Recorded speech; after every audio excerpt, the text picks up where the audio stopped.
For those watching on television, it's 28 degrees in here.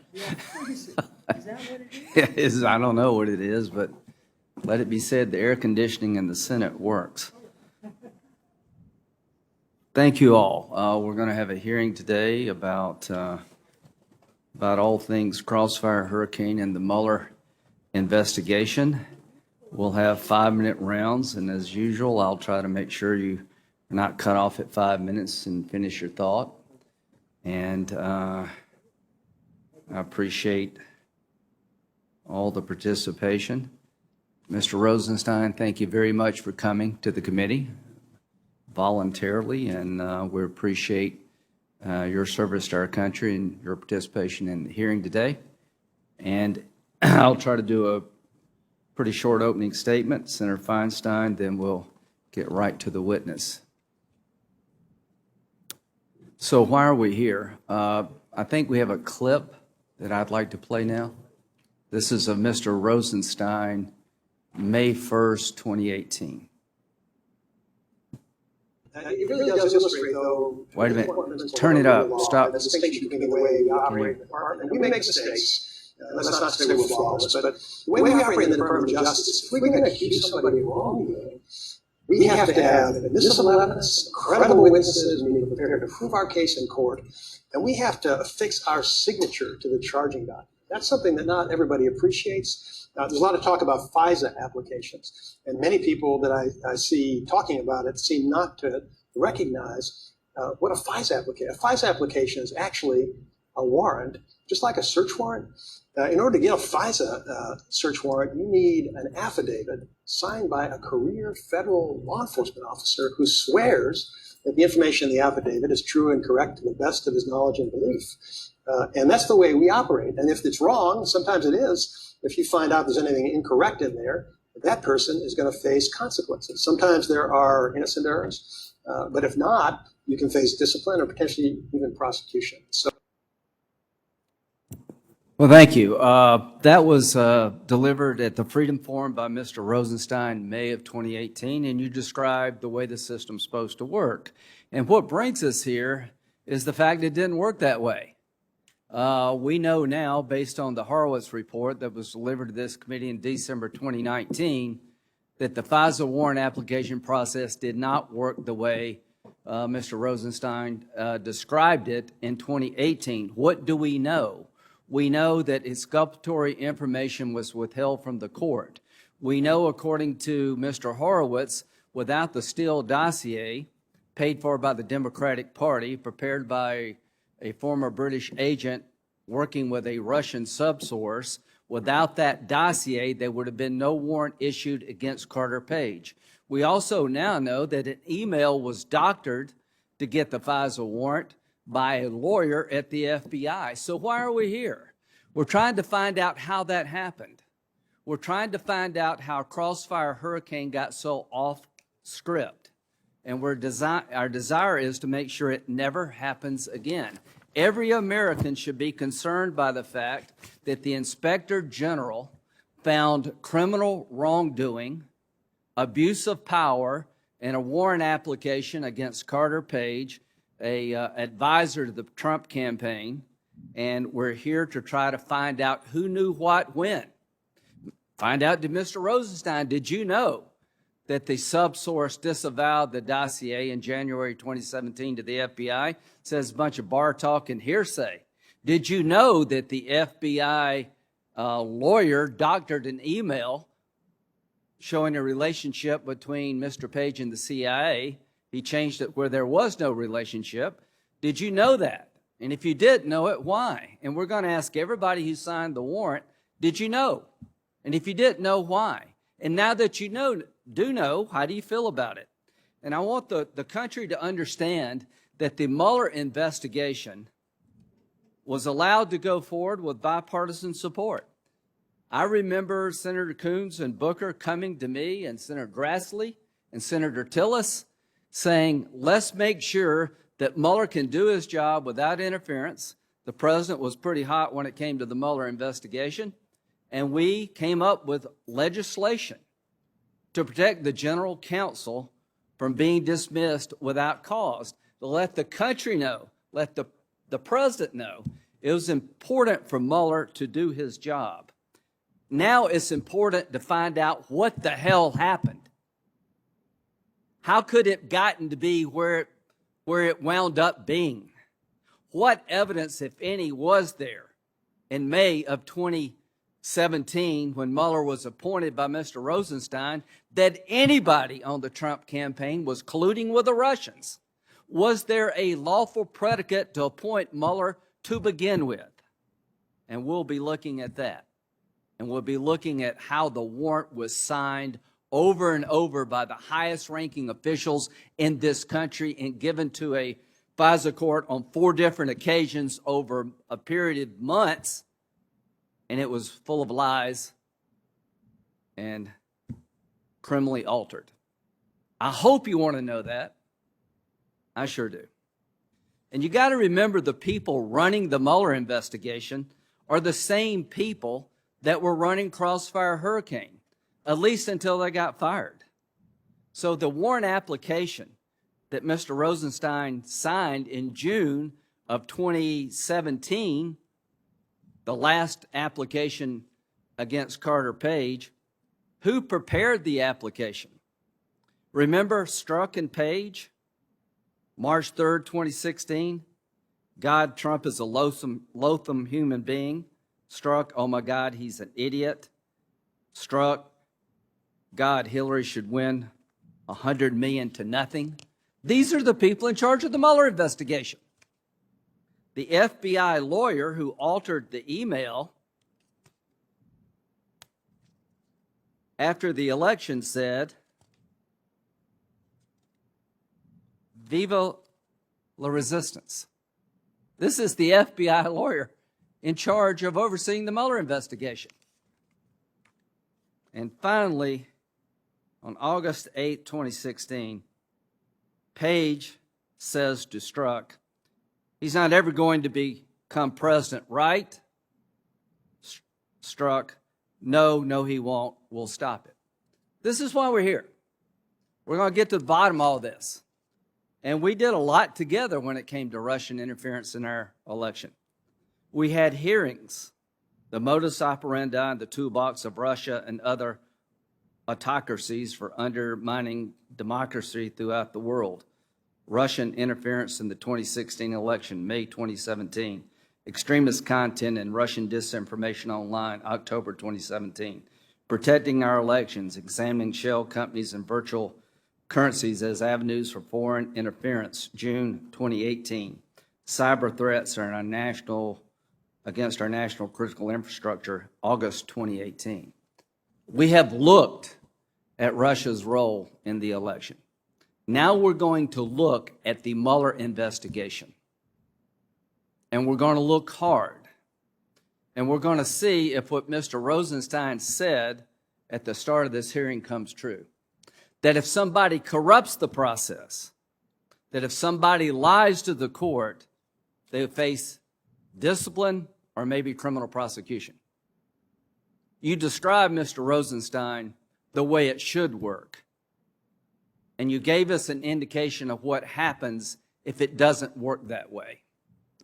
Well, what will happen? There are millions of Americans pretty upset about this.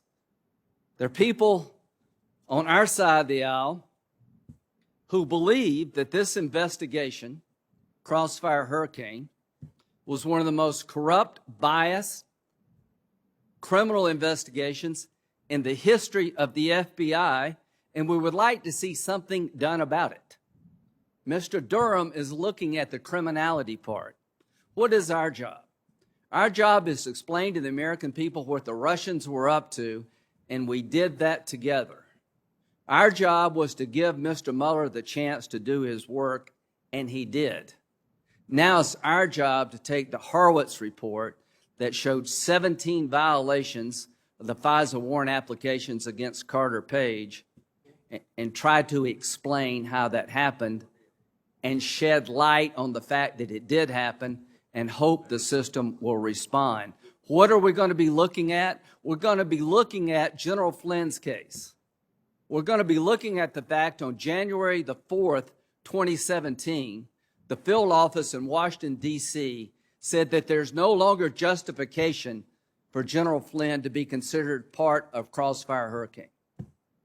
We're going to be looking at the Mueller appointment in May of 2017 to see if there was a crime worthy of being investigated. Was there any there? We're going to look backward so that we can move forward. We're going to hold people accountable. If you don't like Trump, fine.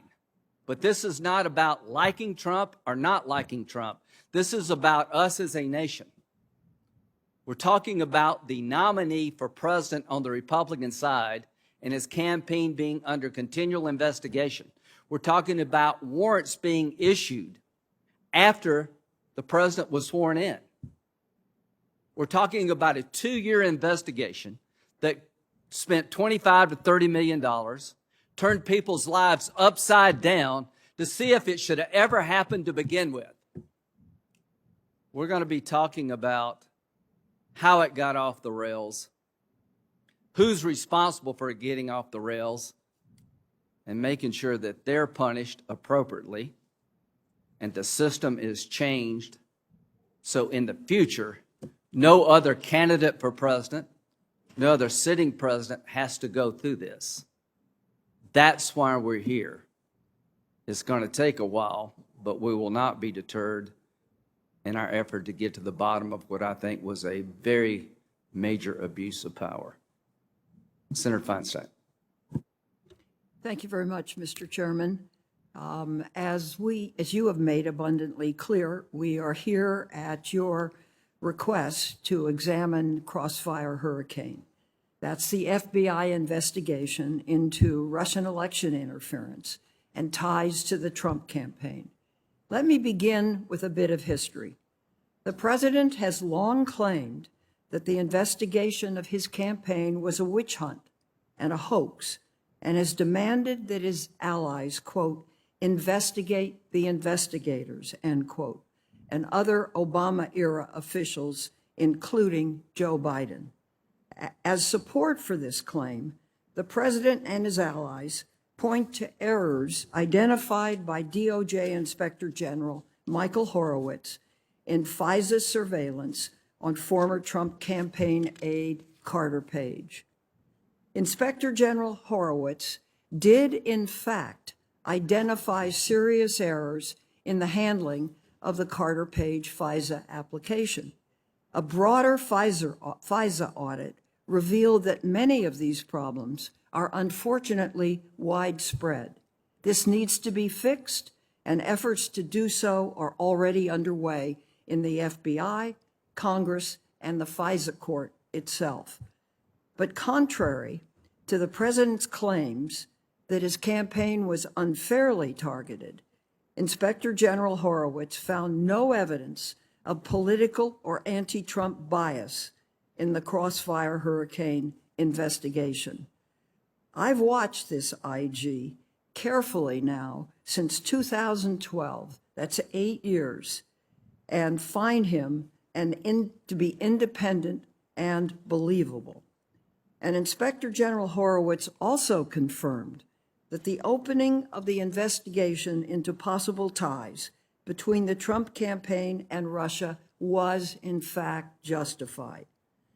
As Horowitz's report explains, Australian officials informed the FBI in late July 2016 that Trump campaign advisor George Papadopoulos was told in April that Russia was willing to, quote, assist the campaign, meaning assist the Trump campaign, by anonymously releasing dirt on Clinton in the form of, quote, thousands of emails, end quote. The FBI learned this 1 week after WikiLeaks had released 20,000 emails that Russia had hacked from the computers of the Democratic National Committee.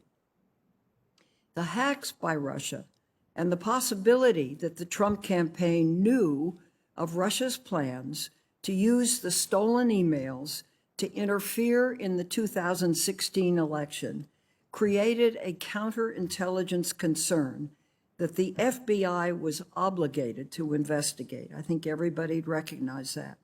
That counterintelligence investigation eventually became the Mueller investigation, when in May 2017, Deputy Attorney General Rod Rosenstein appointed Bob Mueller as special counsel after the president fired FBI Director James Comey. Mueller's investigation revealed, quote, sweeping and systematic, end quote, interference by Russia in the 2016 election. That should cause everyone that's American some deep concern. Significantly, the special counsel investigation determined that the Russian government, quote, perceived it would benefit from a Trump presidency and worked to secure the outcome, end quote. That's from the Mueller Report, Volume 1, Page 1. The investigation uncovered more than 120 contacts between the Trump campaign and individuals linked to Russia, revealing that the Trump campaign knew about, welcomed, and, quote, expected it would benefit electorally, end quote, from Russia's interference. And the investigation established that individuals associated with the Trump campaign lied to Congress, the special counsel, and the American people about their contacts with Russia. I.G. Horowitz confirmed that none of the FISA errors his investigation uncovered call into question, quote, any part of the special counsel's report, end quote. And today's witness, Mr. Rosenstein, has said that the special counsel investigation was, quote, justified, end quote, and, quote, an important investigation, end quote. Unfortunately, the president and his allies have been trying to rewrite the special counsel's findings since the day they were released, but ignoring or excusing what happened in 2016 is really very dangerous. It puts American democracy and national security at risk. FBI Director Wray has confirmed that Russia continues to interfere and that its attempt to influence the 2020 election, quote, a significant counterintelligence threat, end quote. Special Counsel Mueller also warned that Russian interference was happening, quote, as we sit here, end quote. Yet instead of denouncing foreign interference, President Trump has encouraged and even demanded it. In a televised interview following the Mueller report, President Trump said there was, quote, nothing wrong, end quote, with foreign governments offering political dirt on an opponent, and that he would, quote, take it, end quote, likely without informing the FBI. The president publicly called on China to investigate Joe Biden, his rival, in the 2020 election. That's in 10/3/19 remarks of the president. And the president abused presidential authority by withholding critical United States military aid and an Oval Office meeting in an effort to pressure Ukraine's president into announcing an investigation of Joe Biden. Unfortunately, it appears that Senate Republicans now plan to spend the next several months bolstering the president's attack on the Russia investigation and his Democratic nominee, Democrat Joe Biden.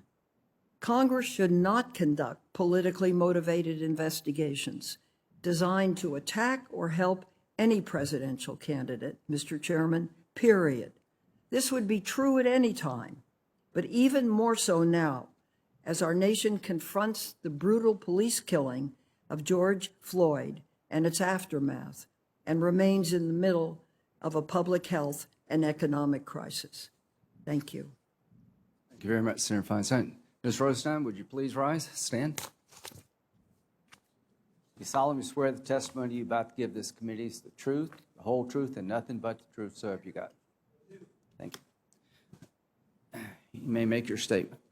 Well, thank you, Chairman Graham, Ranking Member Feinstein, and other members of the committee. Thank you for inviting me to join you today.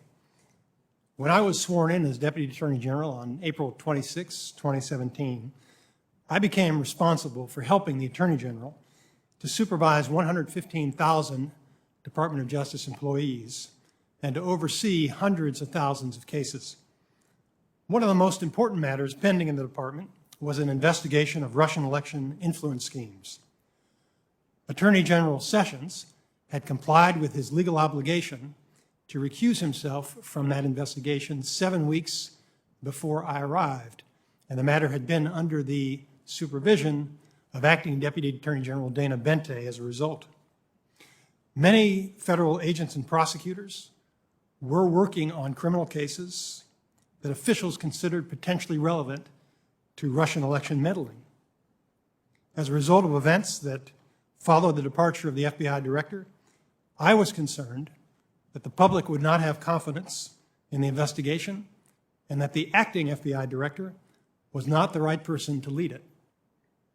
I decided that appointing a special counsel was the best way to complete the investigation appropriately and to promote public confidence in its conclusions.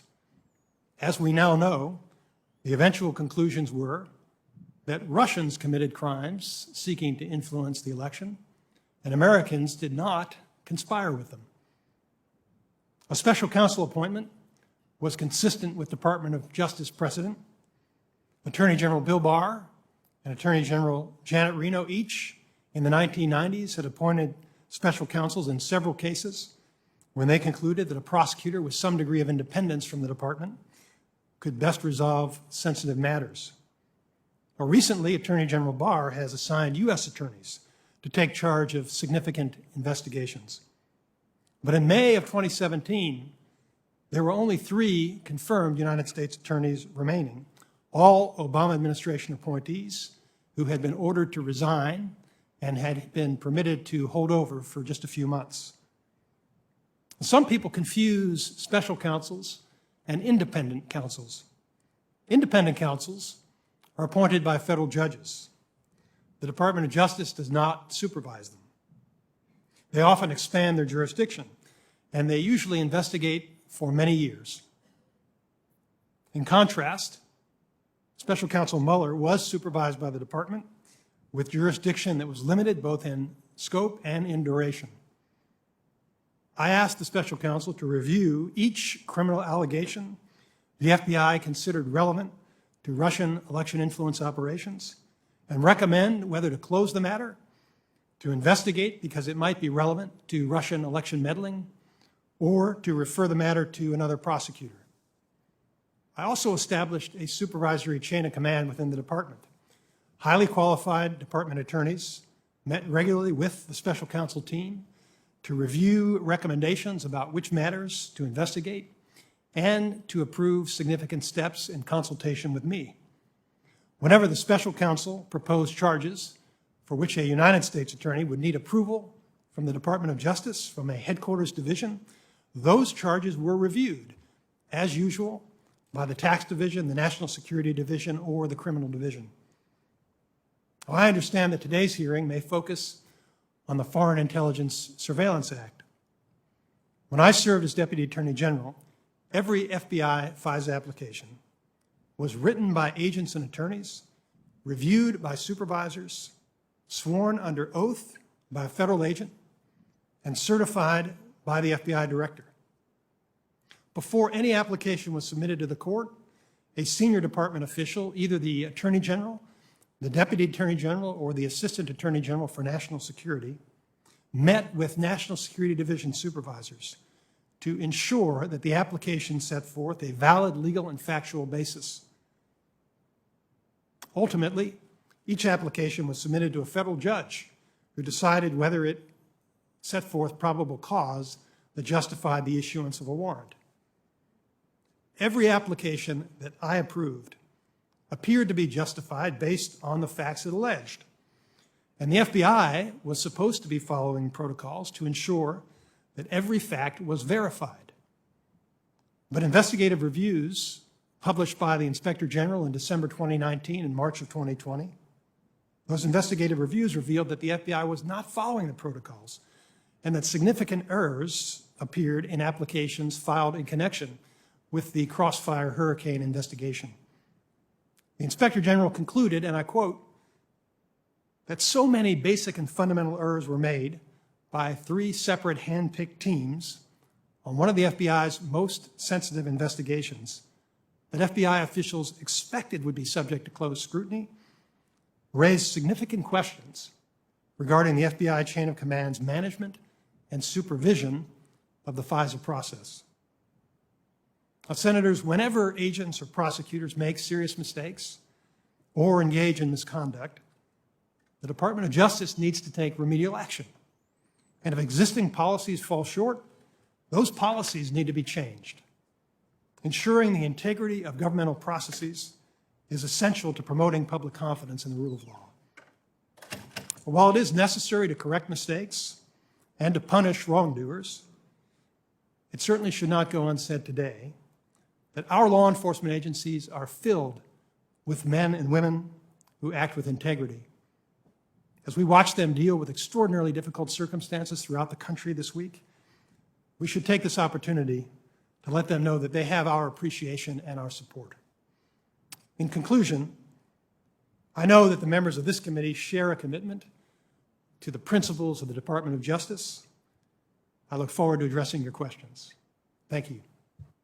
Thank you, Mr. Rosenstein, and I want to echo what you said. Most FBI agents, most law enforcement officers risk their lives and do a job to protect their country, and we appreciate them. But every now and then things get off script, and that's what brings us here today. You signed a warrant application in June of, I think, 2017 to get the Carter Page warrant renewed. Is that correct? Yes. Okay. Have you looked at the Horowitz report? Yes, I have. I have it with me, Senator. If you knew then what you know now, would you have signed the warrant application? No, I would not. And the reason you wouldn't have is because Mr. Horowitz found that exculpatory information was withheld from the court. Is that correct? Among other reasons, yes. Yeah, Sir. and somebody actually altered an email. Correct. Right, right. So there were 17 violations that Mr. Horowitz found, but I can't stress enough to the country that he found the most egregious of all. The dossier was the only reason the Carter Page warrant was issued to begin with. And in January 2017, the man who provided Steele with all the information told the FBI it was a bunch of garbage and they used it twice more. What kind of country is this? What happens to people who do that? Did you know that? You didn't know that, did you? No, sir. Do you think McCabe knew that? I hope not, Senator. I do not personally know. Was he in charge of the investigation? Yes, he was. Did he ever lie to you? Mr. McCabe, I don't believe, Senator, that there were any occasions in which I identified that he lied to me. Okay. Did he ever say anything looking back that is perplexing to you? Well, that's a very broad question, Senator. I had a lot of Do you conversations. think he was truthful to you? I believed, Senator, that Mr. McCabe was not fully candid with me. He certainly wasn't forthcoming. In particular, Senator, with regard to Mr. Comey's memoranda of his interviews with the president and with regard to the FBI's suspicions about the president, Mr. McCabe did not reveal those to me for at least a week after he became acting director, despite the fact that we had repeated conversations focusing on this investigation. And for whatever reasons, Mr. McCabe was not forthcoming with me about that. He has subsequently said publicly, in public comments he's made about the investigation, that his team had been leading up to certain important decisions for some time. From my perspective, Senator, they'd been conducting this investigation for, I believe, approximately 9 months. How much did you rely on Mr. McCabe's statements to sign the warrant? How much did that factor into whether or not you thought the warrant application was accurate? With regard to the warrant application, Senator, I wouldn't say that I relied on Mr. McCabe's statements. I certainly had understanding of what Mr. McCabe had told me, but the document stands for itself. It's 100 pages. Right. And I relied on what I understood to be in the application. You did a scope letter, I think, August 2017, after you appointed Mueller. You know what I'm talking about? Yes, sir. Memorandum, I suppose. Who prepared that? Well, Senator, I don't know exactly who prepared it. I know how it came about, if you'd like me to explain. Yeah, please, very quickly. I'm not sure how quickly I can do it. But I'd asked Mr. Mueller to look at the whole, to look at all the relevant, potentially relevant matters. Where did the information in the document come from? Did it come from the Mueller team? I believe it came from the Mueller team, but it came to me through the team that I had set up to interface with the Mueller team. Okay, the team that you sent that interfaced with the Mueller team, did they make the conclusions that you need to be looking at Papadopoulos and all these people for colluding with Russia? I think it's important, Senator, to recognize, one of the reasons I was very reluctant to release these documents publicly is because we investigate people who are not necessarily guilty, and so I didn't have any presumption that these folks were guilty of anything. Did you believe they committed a crime? I believe that I understood that there was predication to investigate it. I didn't believe. Where did that come from? Who gave you that predication? Well, that came from information that came to me from the FBI, initially from. Was it from Strzok and Page? Are those the people preparing all these documents? I don't know who was preparing. Were they in charge? Were they still the investigators for Mueller early on? My understanding, Senator, is that Ms. Page and Mr. Strzok were working with the Mueller. What input, if any, did they have into the information contained in the memo? I don't know the answer to that. Okay. Who provided the information in the memo? I'm sorry, which memo are we talking The about? one where you lay out the scope scope memo? of the investigation? That came through discussions between Mr. Mueller's team and. Well, did anybody on your team recommend you look at Papadopoulos? Where did the idea that George Papadopoulos working with the Russians came from? These matters, Senator, I believe were already open when I arrived. Yeah, the point is that they were open. These are the same people doing Crossfire Hurricane, and they gave you a document to sign. And here's my belief, that they prepared the document, that they defined the scope of their own investigation. Is that fair to say? That you were just a conduit for it? Well, I'm relying on information that's coming up. Yeah, well, you didn't do an independent investigation yourself, did you? My job isn't to do the investigation. No, you didn't do you basically relied on what they gave you. Is that fair to say? Relied on the information that. Yeah, just like you did with the warrant. Correct. Okay, so the same people that gave you the warrant application also gave you the scope investigation for Mueller. So that's why we're here, to find out how much we can trust these people.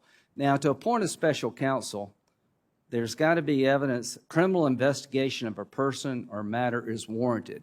What was the crime that you were looking at? So I think, Senator, it's important to understand, first of all, that's what's required under the regulation. Right. It's actually not required to appoint a special counsel. That Okay. be a Well, crime. was there a crime being looked at or In this not? particular case, yes. What was the crime? The original crime, underlying crime, was the Russian influence operation. Okay, can you tell us what evidence existed that General Flynn was colluding with the Russians in May of 2017?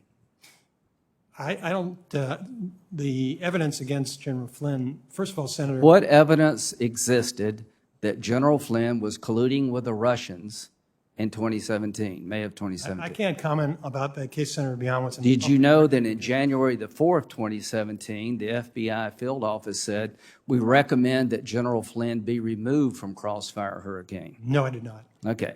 Would that have mattered if you had known that? Yes. Okay. Did you know that they had recordings of Mr. Papadopoulos somewhere overseas saying, no, I never worked with the Russians? Words to the effect that if the campaign did, that would be treason. Did you know that existed? No, I did not. Okay, did you know that Carter Page, how many times did Carter Page meet with Donald Trump? I don't know the answer to that, Senator. Okay, how many times did Papadopoulos meet with Donald Trump? I don't know the answer to that. Well, I can tell you 0 in any meaningful way. The dossier claims that Manafort was, that Carter Page was a conduit at Manafort passing along Russian information. Are you aware of the fact that Carter Page has said numerous times I never talked to Manafort? Yes, I am. Okay. So the point is, when you made this appointment, the people named in it, there's zero evidence they were working with the Russians. Zero. And this went on for 2 years. $25 million, and people had their lives turned upside down. That General Flynn, in January the 4th, 2017, the FBI agents who had been looking at him said they recommended he be dropped, and our good old buddy Strzok said, no, the 7th floor wants to look at him. If you had known that, would you have asked more questions? Yes. Okay. Anyway, thank you for your service. Knowing what you know now, do you have any reservations about making the Mueller appointment, given the fact that all the people named in this scope letter, there's like zero evidence by May 2017 they were working with the Russians? Do you have any concerns at all? I think, Senator, there are two issues. The first is whether the investigation was appropriate, and the second is whether it was appropriate to assign it to Mr. Mueller. And the decision that I made obviously was based on the information I had at the time. You need to make the decision. I'm not based on arguing what with you know at the about time. assigning it to Mueller. I'm saying, was there a legitimate reason to believe that any of the people named in this letter were actively working with the Russians in August 2017? In August 2017, That's when you signed the memo. my understanding, Senator, was that there was What is reasonable it? suspicion. What was it? Based in, and now again, Senator, the investigation is concluded, and these people were not conspiring with the Russians. The information available at the time Well, included. why do we have the Mueller investigation at all if we had concluded they weren't working with the Russians? I don't believe we had concluded it at that time. I'm saying in January the 4th, 2017, the FBI had discounted Flynn. There was no evidence that Carter Page worked with the Russians. The dossier was a bunch of garbage. And Papadopoulos is all over the place, not knowing he's being recorded, denying working with the Russians. Nobody's ever been prosecuted for working with the Russians. The point is, the whole concept that the campaign was colluding with the Russians, there was no there in August 2017. Do you agree with that general statement or not? I agree with that general statement. Thank you.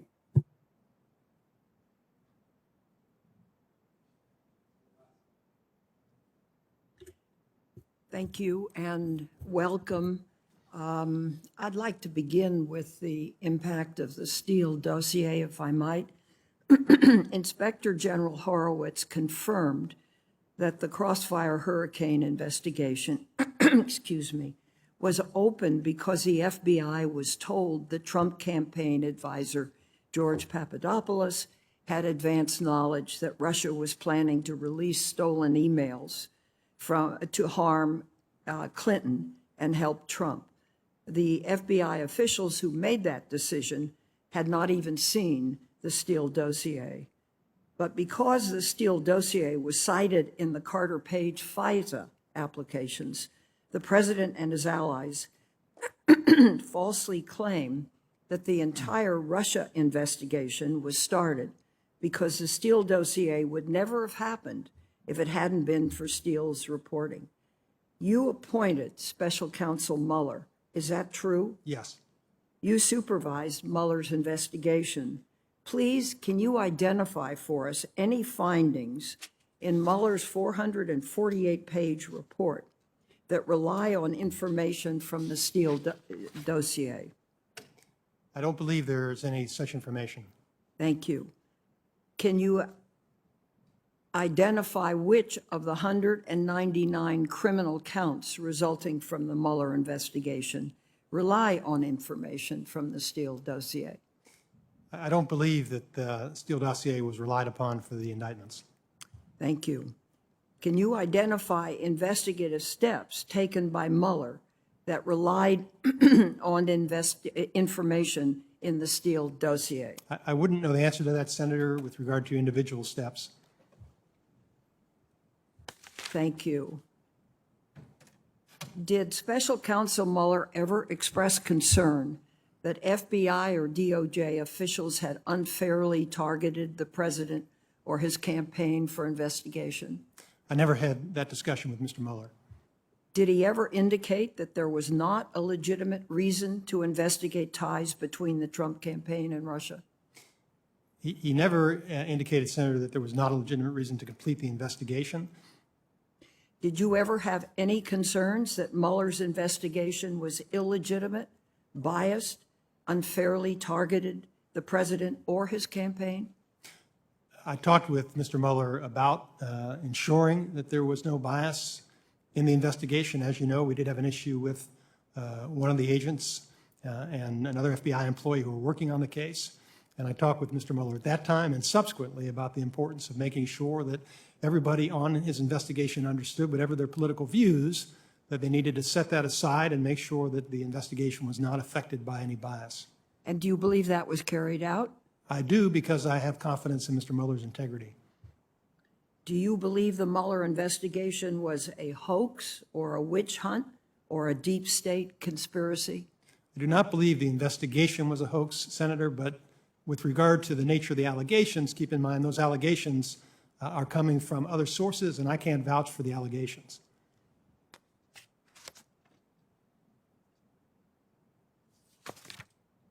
You signed off on all significant steps in the Mueller investigation.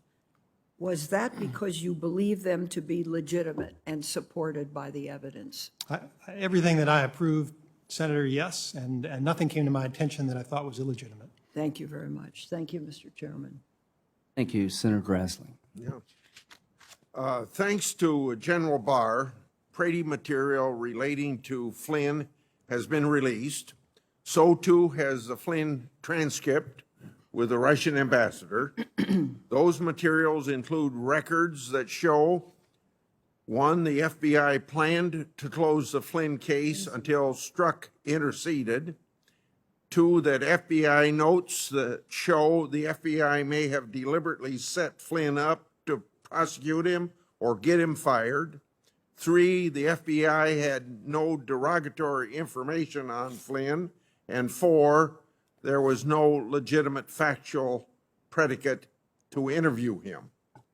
Mr. Rosenstein, you and Mueller withheld these records from Congress and Flynn's legal team. In June of 2018, I met with you to discuss the Flynn case and my other oversight request. You suggested to me that Congress should be satisfied with the facts contained in the plea agreement. In light of all the Brady material that has finally been released, it's clear you were misleading me, Congress, and the American people when you suggested that we should be satisfied with Flynn's plea agreement. Question. The whole point of the Mueller investigation was to uncover interference in the 2016 election. Yet Mueller ignored the fact that intelligence reports from before he was appointed said the Steele dossier contained Russian disinformation. Remember, that's the same dossier that was paid for by the Democratic National Committee and the Clinton campaign. Did you instruct Mueller to investigate the originals, the origin of the dossier? And if not, why not?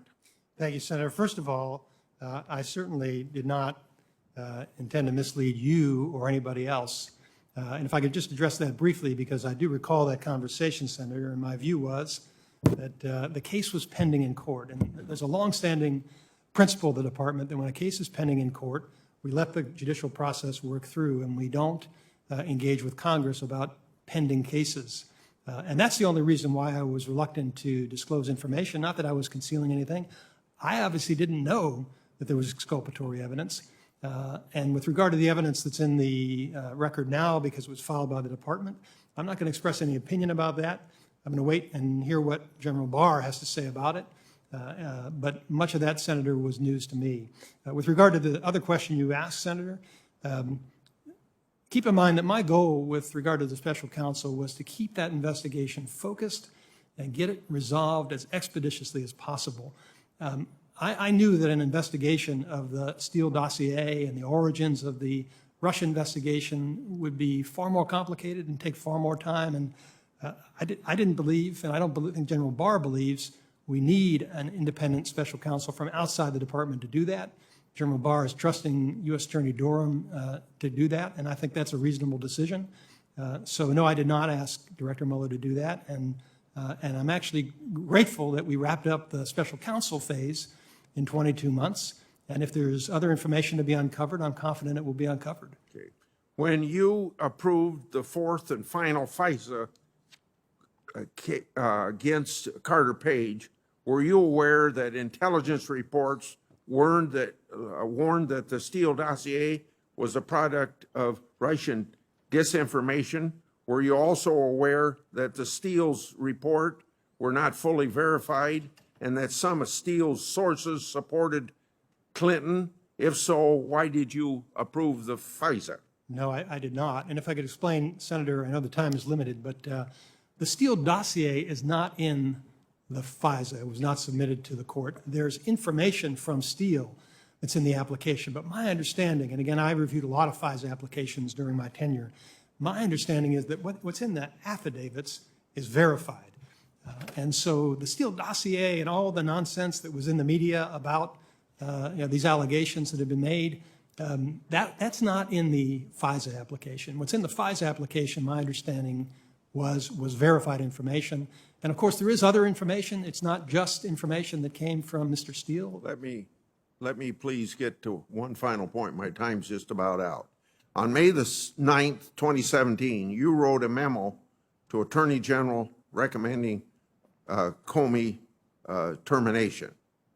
That same day, the president terminated him. On May the 12th, you sent an email to Mueller that said, quote, "The boss and his staff do not know about our discussions," end of quote. On May the 16th, the day before you appointed Mueller, you emailed a former Deputy Attorney General and said, quote, "I am with Mueller. He shares my views. Duty calls. Sometimes the moment chooses us," end of quote. When you referenced the boss, who were you referring to? And did you discuss appointing Mueller with any Obama administration officials? If so, who? Thank you very much, Senator, for asking that question. As a criminal investigator, we found emails were very useful evidence, but sometimes they can be misleading because they're out of context. And if you allow me the time to explain both of those emails, the first one refers to the fact that I had talked to Director Mueller about the possibility, if I found it necessary to appoint a special counsel, whether he would be available. It was really determining whether I had that option. I had not made a decision whether to appoint him. And Jeff Sessions, as many of you know, is one of the most principled people I've ever met in Washington. He recused from that investigation. His position was, I'm not going to discuss it. I'm recused from the investigation. So what happened there was that General Sessions had reached out independently to Director Mueller to ask him to come in for advice about whether to, about a new FBI director. There are a lot of things going on at the department at that time. One of them was the appointment of a new selection of candidates for a new FBI director. And so that hasty email, which I know some of the media have misconstrued, I was simply alerting Director Mueller, when you talk to the boss, Attorney General Sessions, keep in mind he doesn't know anything about the Russia investigation. And it's an example, Senator, of how these things can be misconstrued. It's actually a very innocent email. Same thing with the other one, and that's a little bit longer of a story, but it also related to the search for an FBI director. I believe when I sent that email, I was actually in the White House counsel's office. I was meeting with the Deputy White House counsel, and we were talking about potential candidates for FBI director. And I had been speaking with the former Deputy Attorney General you have in mind, trying to encourage him to apply for the job. And he was resistant, he was reluctant to apply for the job. And I was actually lobbying to get him to apply for the job. In fact, I asked Greg Katzis to call one of our former attorneys general to talk to the former Deputy Attorney General and encourage him to apply. I think when I said I'm with Mueller, I meant that literally, that Mueller was with me at the White House. And when I said you need to step up, I meant he needed to step up. I was encouraging him the former Deputy Attorney General to step up and apply to be FBI director. So it's a completely innocent email. I certainly understand out of context how it looks nefarious, but I can assure you, Senator, I've been in the department, I had been in the department for 30 years. Those emails are all preserved. I wouldn't be putting anything nefarious in emails. Hopefully, I wouldn't be saying anything nefarious at all, but certainly wouldn't be putting it in email. Senator Lee. Thank you. Thank you for being here. You know, I've not been shy about the fact, I even noted it with Senator Lee in a joint op-ed in the Washington Post last month, that the FBI had made serious mistakes during its surveillance of former Trump campaign advisor Carter Page. The FISA renewal application presented to you for approval in June 2017 was one of those. Committee already held a hearing on this last December after Inspector General Horowitz released his 478-page report. You said you have that with you. Those are Crossfire Hurricane, which became the broader Russia investigation, counterintelligence investigations into Paul Manafort, George Papadopoulos, Michael Flynn, all of whom were convicted of felonies, and Carter Page.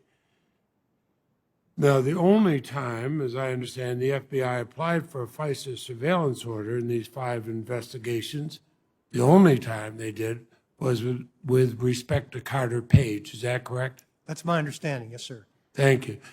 And the 17 errors the Inspector General found with respect to the Carter Page FISA application all came after, so they would not impact the launch of the broader Russian investigation. Is that correct? I believe that's correct. Thank you. Now, the Mueller report is 448 pages. Do you know how many pages of the 448 referred to Carter Page? I do not. I'll let you know it's 7. So 7 pages on that, 441 on other matters. So I mention this because I think the Carter Page case demonstrates the FISA application process itself is flawed. It's not subject to enough scrutiny. Another report last March, the Inspector General found that of 29 FBI applications for FISA surveillance he reviewed, 25, or 86% of them, had an average of 20 issues each. That's what I mean about the scrutiny. Now, the intelligence community made a unanimous assessment, and that was shared by the bipartisan Republicans and Democrats alike in the Senate Intelligence Committee, that Russia interfered in our elections. Do you agree that the FBI's errors in the Carter Page case don't undermine those unanimous assessments? Yes. Yes, I do agree. Thank you. So we do have then the unanimous assessment within the intelligence community and the Republicans and Democrats on the Senate Intelligence Committee. Russia interfered in our election. Now, I believe this is interference that the Trump campaign welcomed and attempted to exploit. Mr. Putin, are you listening, and so on? Any argument suggesting that the Russia investigation should have never occurred and the American people should be in the dark about Russia's interference in our country's election in 2016, I find that deeply troubling. I believe that serves Vladimir Putin's interest more than ours. I believe you would agree with me that we should not have any countries, whether it's Russia or anybody else, interfering with fair and free and fair elections in this country. Is that correct? I do agree with you on that, Senator. And as Deputy Attorney General and for a while supervisor of the Russia investigation, the special counsel reported to you.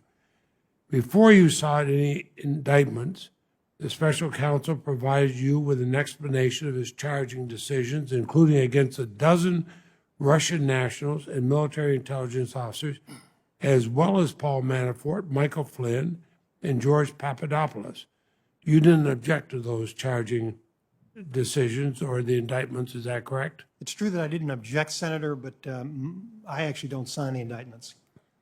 But you found nothing to object to. I was not aware of any reason to object to any of the charges. And while supervising the Russia investigation, you never rejected an explicit request by the special counsel to take an investigative step or pursue an indictment. Is that correct? That's correct. Thank you very much. I want the chairman to notice that, You did well. unlike my colleagues on the other side, I kept the exact 5 minutes. You set the standard for the rest of us. Yeah, right. Thank you. But you did mention a very important point, and I can't remember what it was, and I'll think of it in a minute. Senator Cornyn. Mr. Rosenstein, I know you've dedicated almost your entire adult life to serving at the Department of Justice, and I know you love and revere that institution and the people that work there, and rightly so. But I can only imagine how disappointing it must be to you now to learn, following the revelations of the Inspector General's report and other investigations, some of the facts and circumstances leading up to the investigation of the Trump campaign. First of all, let me take you back to Director Comey. You wrote a memo, I believe it was in May of 2017, recommending to President Trump that he fire Director Comey, correct? My memo to Attorney General Sessions, yes, sir. Excuse me, you're right. Yeah, it was a memo to the Attorney General, and then that was forwarded to the President. And your principal concern, as I recall it in that memo, was that Director Comey usurped the role of the Department of Justice when he held a press conference on July 2016, where he said that Hillary Clinton was extremely reckless in the way she handled her email server, but he said that no reasonable prosecutor would prosecute her, and thus in the process of saying, well, she's probably not going to get charged with a crime, but nevertheless, let me tell you all about all the derogatory information. That was in violation of the norms and the rules and regulations of the Department of Justice, correct? Yes. And you concluded in your memo to Attorney General Sessions that he would probably do that again since he saw nothing wrong with the way he handled that, correct? I don't recall my exact words, Senator, but I have it in front of me. I think it's about the last sentence or so. It's important that we have an FBI director who recognizes that that was wrong. Yes, sir. And so this was an example of the FBI getting involved in in the midst of a presidential political campaign and holding a press conference talking about derogatory information that they discovered, but then saying no reasonable prosecutor would prosecute. Can you explain to us why it's important that the Department of Justice, including the FBI, doesn't get involved in the middle of political campaigns? Yes, Senator. I think there are a couple of issues there. One, obviously, is the sensitivity about campaigns. The other is the principle that the Department of Justice doesn't disparage people. Our prosecutors conduct investigations, and if they determine that they believe the evidence warrants prosecution and it meets the principles of federal prosecution, then they return indictments, and the jury and judge decide about guilt. If we don't indict people, Senator, it's not our job to disparage them. And so that's why I wrote that memo. It's also why I believe it's unfair and unfortunate that Carter Page FISA was leaked, because the principle here, Senator, is we conduct investigations, we presume people innocent, and we don't disparage them unless and until we have evidence that warrants prosecution. Well, given the policy of the Department of Justice not to get involved during political campaigns and to attempt to influence those, it strikes me as unprecedented that in the 2016 timeframe, you had open investigations of both candidates running for president, both the Democratic nominee and the Republican nominee. Would you agree with me that there is no precedent for that in American history? I believe that's correct. Well, let's talk a little bit about how the FBI handled the investigation in Crossfire Hurricane, we've talked about the Steele dossier, but as you know, at the time, Christopher Steele was on the payroll of Fusion GPS to do opposition research for the Democratic National Committee on behalf of the Hillary Clinton campaign. He was also retained as a confidential human source by the FBI, correct? I don't know all the details, Senator. What I do know, though, is that whoever was paying him is one issue. The other issue is what was the basis for believing he was credible? Did the FBI have an appropriate basis for believing he was credible? And the Inspector General report suggests that they misstated that or overstated their basis for believing he was credible. Well, the Inspector General noted that Steele said, I don't work for the FBI, I work for Fusion GPS. I'm a businessman, but I may pass some information that's useful to the FBI. Do you remember that? I know that from the report, yes, sir. So at the same time that he was a confidential human source for the FBI, he was on the payroll of Fusion GPS doing opposition research for Hillary Clinton's campaign. He was ultimately terminated by the FBI for violating the rules by leaking information to the press, but he continued to backdoor information to the FBI through Bruce Orr, correct? Yeah, that's my understanding. I don't know the chronology of when he was on the payroll of Fusion GPS, but generally I believe that's correct. And with the chairman's indulgence, let me ask if we can put footnote 350 on the screen. I asked Attorney General Barr back in May, I think it was, of 2019, I said, can we state with any confidence that the Steele dossier was not part of a Russian disinformation campaign? His answer was, well, that's one of the areas that I'm reviewing. I'm concerned about it, and I don't think it's entirely speculative. Well, we know that Bill Priestap, who was in charge of the counterintelligence division, said they did consider the possibility that Steele was a part of a Russian disinformation campaign.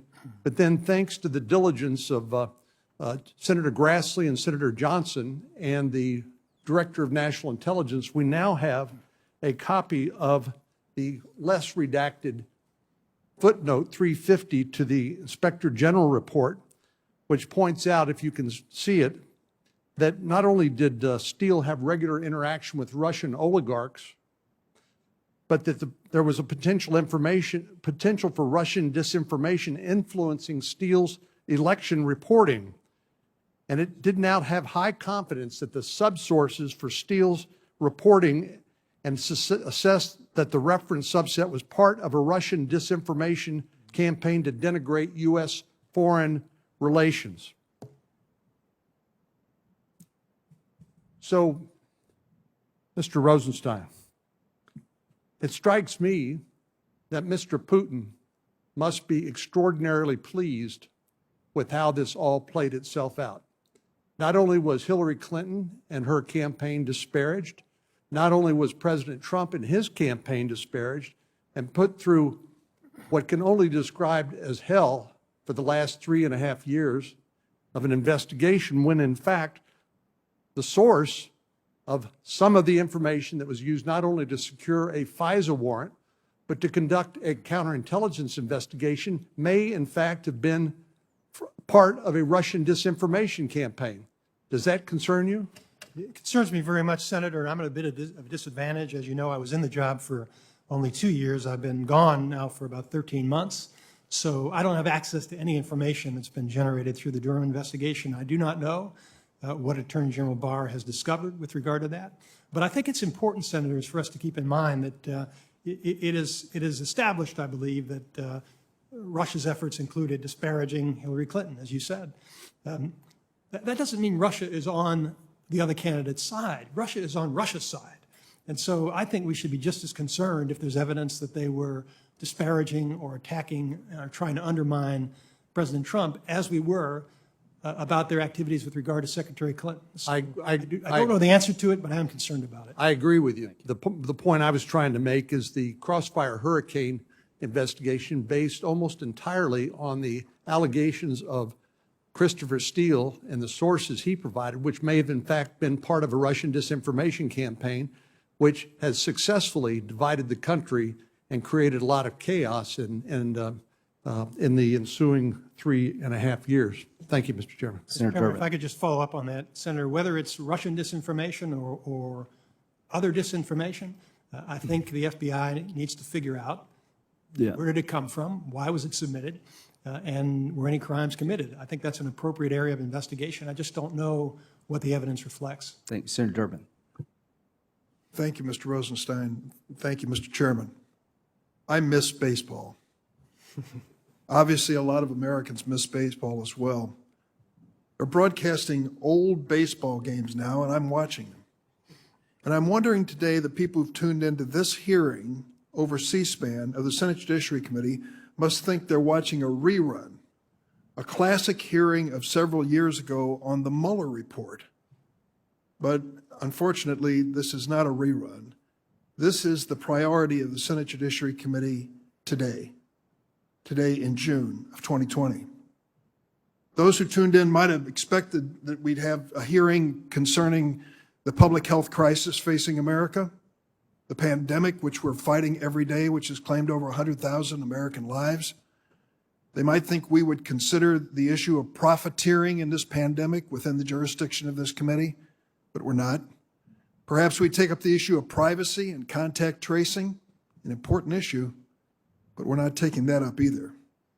They might wonder if we would actually have a markup to establish legitimate public health standards to protect Americans and American businesses, but we're not. They might even wonder if we would take up the issue of racism in the administration of justice in America, certainly a timely topic, but we are not.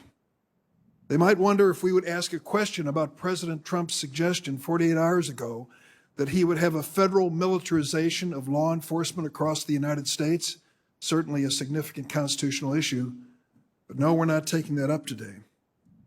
Instead, we're taking up the Mueller report, an investigation that was completed more than a year ago. Why? We're taking it up because it has become a bloody shirt on the right. Listen to what the Attorney General of the United States said 2 weeks ago in a quote at a Department of Justice press conference about the investigation, Mr. Rosenstein, which you were in charge of. It was a grave injustice, and it was unprecedented in American history. The law enforcement and intelligence apparatus of this country were involved in advancing a false and utterly baseless Russian collusion narrative against the president. The proper investigative and prosecutive standards of the Department of Justice were abused, in my view, in order to reach a particular result. Mr. Rosenstein, the Attorney General of the United States called it a false and utterly baseless Russian collusion narrative against the president. There have been other things said too. The chairman of the committee, on December the 9th, described the FBI's counterintelligence investigation as an endeavor that, quote, became a criminal conspiracy to defraud the court, to trample on the rights of an American citizen, Mr. Carter Page. He went on today, this morning, in talking about whether we has any lawful predicate to appoint Mueller to begin with. He called the Hurricane Crossfire one of the most corrupt, biased investigations in the history of the FBI. Mr. Rosenstein, that was an investigation that you were in charge of.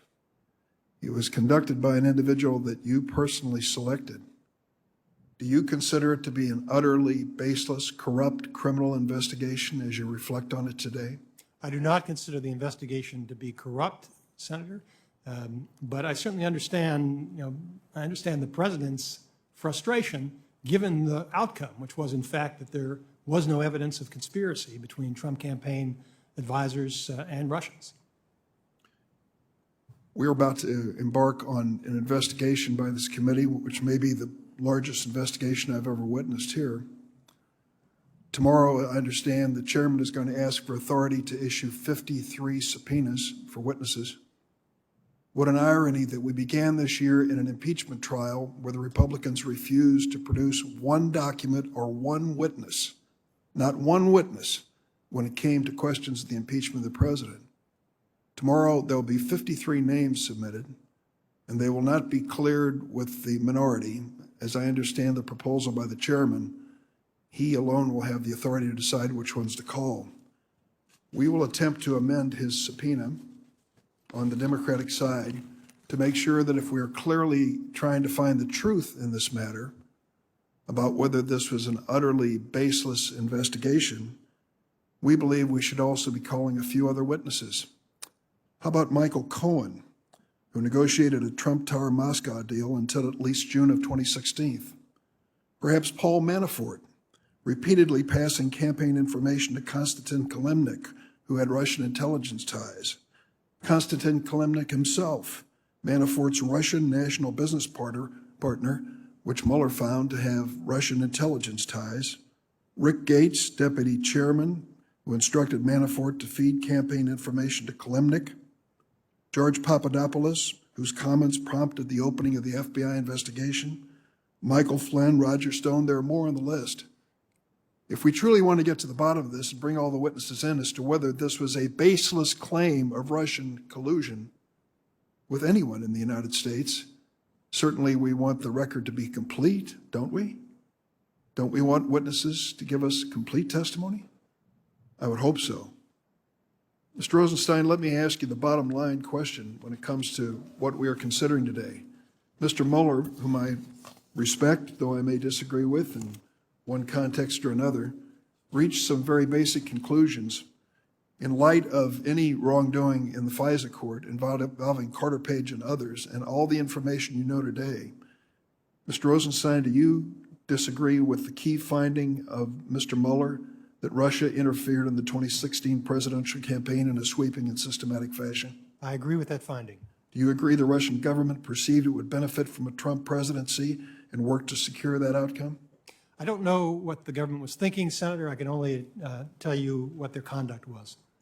Do you agree that there were more than 120 contacts, as Mr. Mueller found in his report, between the Trump campaign and individuals linked to Russia? I have no reason to dispute that. Do you agree the Trump campaign knew about, welcomed, and expected to benefit electorally from Russia's interference, as Mr. Mueller found in his report?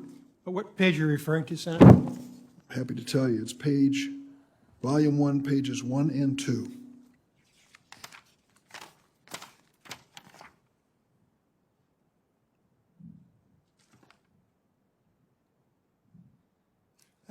I'm not sure whether you were quoting from the report, Senator, but I have it in front of me. Statement within the report, volume 1, pages 1 and 2. Yes, sir, I have it right here. Trump campaign knew about, welcomed, and expected to benefit electorally from Russia's interference. Do you disagree with that? Have any reason to disagree with that finding? I apologize, Senator, I'm not seeing those words in the report. If you could direct me to where it is in the report, I'll be happy to. I will. I don't have it at the moment in front of me, but I will produce it. Do you disagree with the Mueller report conclusion that the Trump campaign planned a press strategy, a communications campaign, and a messaging based on possible release of Clinton emails by WikiLeaks? Volume 1, page 54.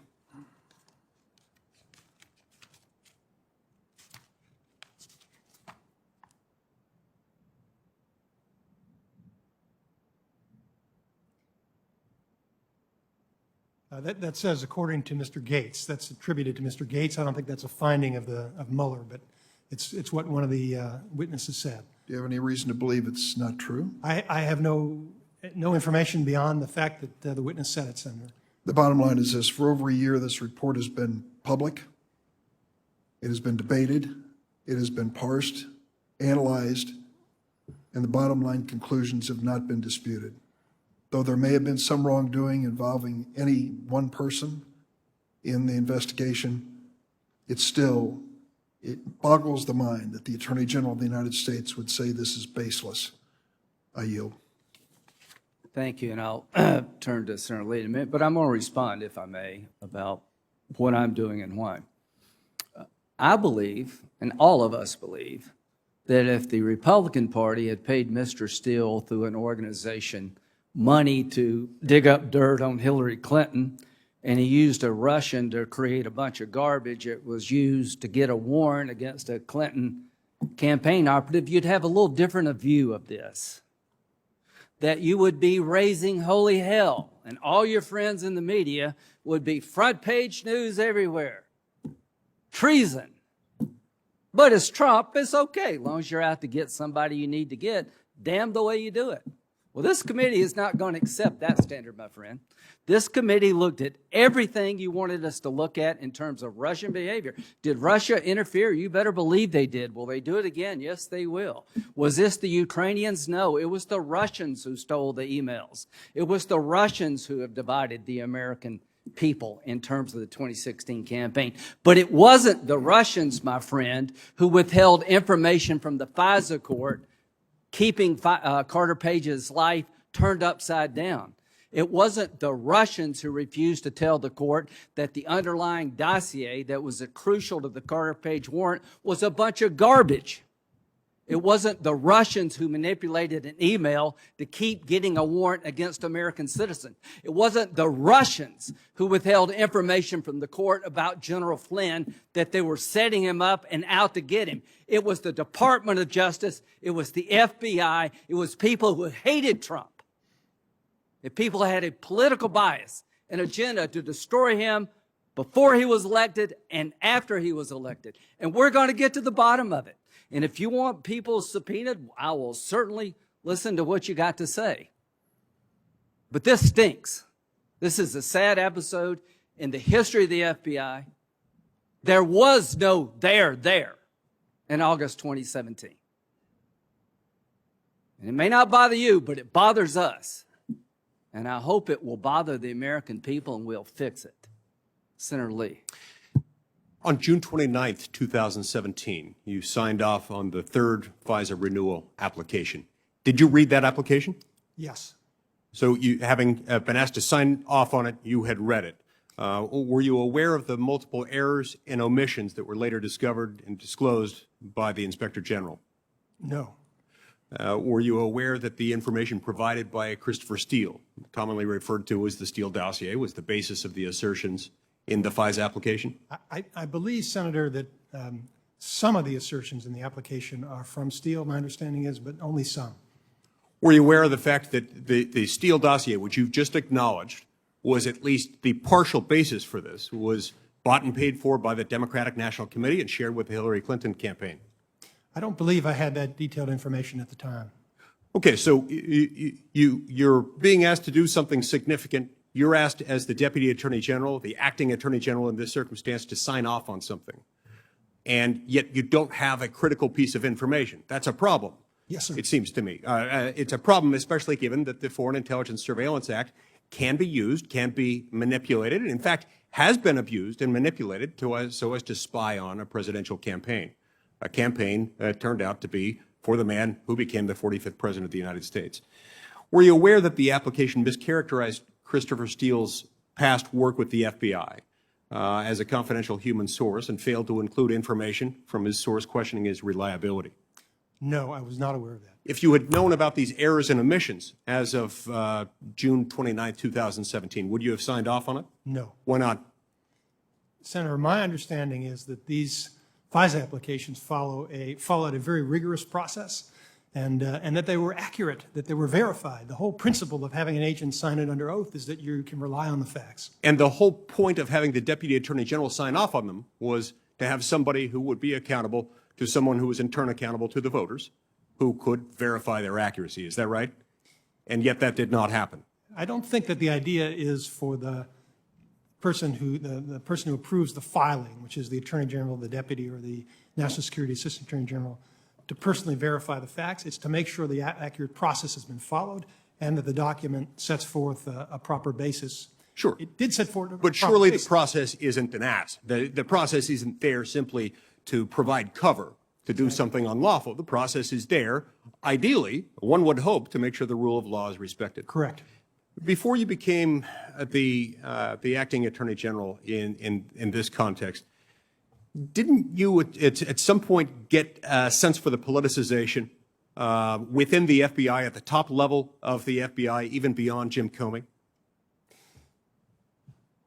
No. You didn't have any sense that there was a targeting of a presidential candidate and later someone who became the President of the United States? I did not have that impression. What was the legal basis for appointing Robert Mueller? And didn't you become concerned at some point about the composition of Mueller's staff. Let's take, for example, Mr. Weissman. Mr. Weissman is now fundraising for Joe Biden, as is his right. Previously, he was an advocate of the Hillary Clinton campaign. Did that bother you that you had known Democratic operatives, overwhelmingly Democratic-leaning people who were part of his team? It would have been preferable, Senator, to have a more politically diverse group, but if they followed the rules, their political ideology wouldn't matter. If everyone followed the rules, political ideologies wouldn't matter. And Well, yet but Senator, I had Bob Mueller in charge of this, and based upon that and based upon my conversations with him, I'm fairly confident that the political bias did not enter into that investigation. At any point were you asked by any member of Congress to launch a criminal investigation of President Trump? I don't believe so. Getting back to the FISA application process, why didn't you urge the Foreign Intelligence Surveillance Court to appoint an amicus curiae, given the obvious sensitivities of this investigation? Well, Senator, I have to tell you in context, you asked me about reading the FISA. There are a lot of FISA applications that come through. Some are more significant than others. This one was unusual in that I already knew about it because of the Russia investigation. Most of the FISA applications that are presented to me, I'm the last eyes on them before they're filed to the court, and I know nothing about them. This one I actually knew a fair amount about, and they gave it to me in advance so I could review it. Not sure I read every page, but I was familiar with what was in it.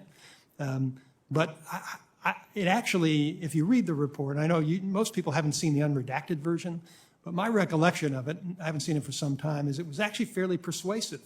And it had already been approved 3 times. This was just a reauthorization. Thank you. Now, you indicated moments ago that Mr. McCabe did not lie to you, but you also acknowledged that he was not fully candid. What's the difference? Well, lying is when you ask somebody a direct question, you get a false answer. Candor is when you're forthcoming with information that somebody needs to know. And I believe, Senator, that Mr. McCabe should have recognized that when I became acting Attorney General, I needed to know about Mr. Comey's memos. I needed to understand that, and he did not tell that to me until a couple of hours before they showed up in the New York Times. So what and when did he tell you about the Comey memos? And when should he have done that? And also, didn't he waited for at least a week before telling you about some of the intel-related concerns? Weren't you his boss? Correct. And so he had an obligation to tell you. And yet, Well, I don't know if he had a legal obligation, Senator, but my philosophy as a manager was that you have a responsibility to tell the boss things that you know they need to know. Right. And that's a pretty important thing that I would have needed to know. and so that would have been regarded as material. The omission of that, had you been aware of it, probably would have been grounds for termination. If I had asked him and he had misrepresented it, yes. Thank you, Mr. Chairman. I see my time has expired. Why, yes. Thank you, Chairman. Welcome back to the incredible shrinking Judiciary Committee, Mr. Rosenstein. We used to have a say in circuit court nominees. Now nothing protects them, even having to come from our states. We gave that away. We used to oversee executive privilege claims. Now a witness utters the word privilege and we shrivel up. We gave that away. We used to screen out extremist and unqualified judges. Now it's hard to see any bottom to whom we'll confirm. We gave that away. And we face the danger now that this committee, this historic committee, is going to begin running political investigatory errands. I think facing that risk, it is worth having some assurances about how this is going to be conducted. And I say this based on the experience of looking at the House Intelligence Committee and the Republican side of that committee and its efforts to disparage and interfere with the Mueller campaign. That has not yet been fully investigated.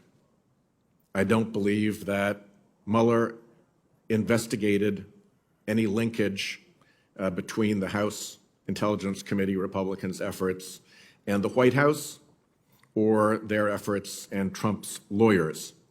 But I strongly suspect that the House Intelligence Committee Republicans were advised, controlled, or directed by Trump lawyers either in the White House or on the Trump legal team.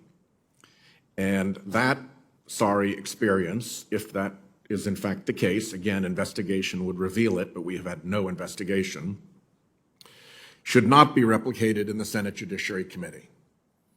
I hope that we can receive appropriate assurances here that whatever investigation we undertake will not be controlled by the Trump White House and will not be controlled by the Trump campaign.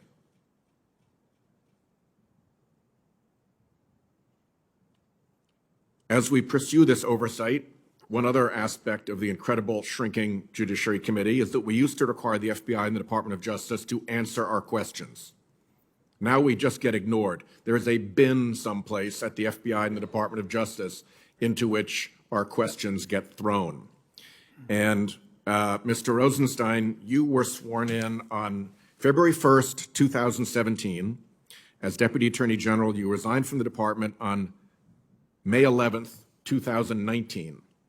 In between those dates, we had hearings on May 2nd, 2017, May 24th, 2017, June 27th, 2017, October 18th, 2017, December 6th, 2017, February 6th, 2018, March 13th, 2018, June 12th, 2018, June 18th, 2018, June 26th, 2018, July 18th, 2018, July 31st, 2018, December 12th, 2018, and May 1st, 2019, with Department of Justice witnesses, and none of the committee's questions for the record were answered. Ever. None. Can you explain why that took place, Mr. Rosenstein, under your watch? Where was the policy not to answer this committee's questions? Did it come from you? Did it come from the Attorney General? Did it come from the White House? Did it come from OMB? Why were QFRs never answered? Where was that policy founded? Senator, I recall answering some correspondence. Letters are a whole separate issue. Got a whole separate case on those, but I'm focusing now on committee questions for the record. Why not? Where's the policy from? Who told you not to answer these questions? Where did that come from? Where is that in the department? I know that I testified in my confirmation hearing, which would have been in March of 2017, and I answered questions for the record, I believe, and following, including there may have been some from you after that hearing. These are all the ones I listed, and in all of them, no questions for the record were answered. That's a lot of hearings with no questions for the record answered.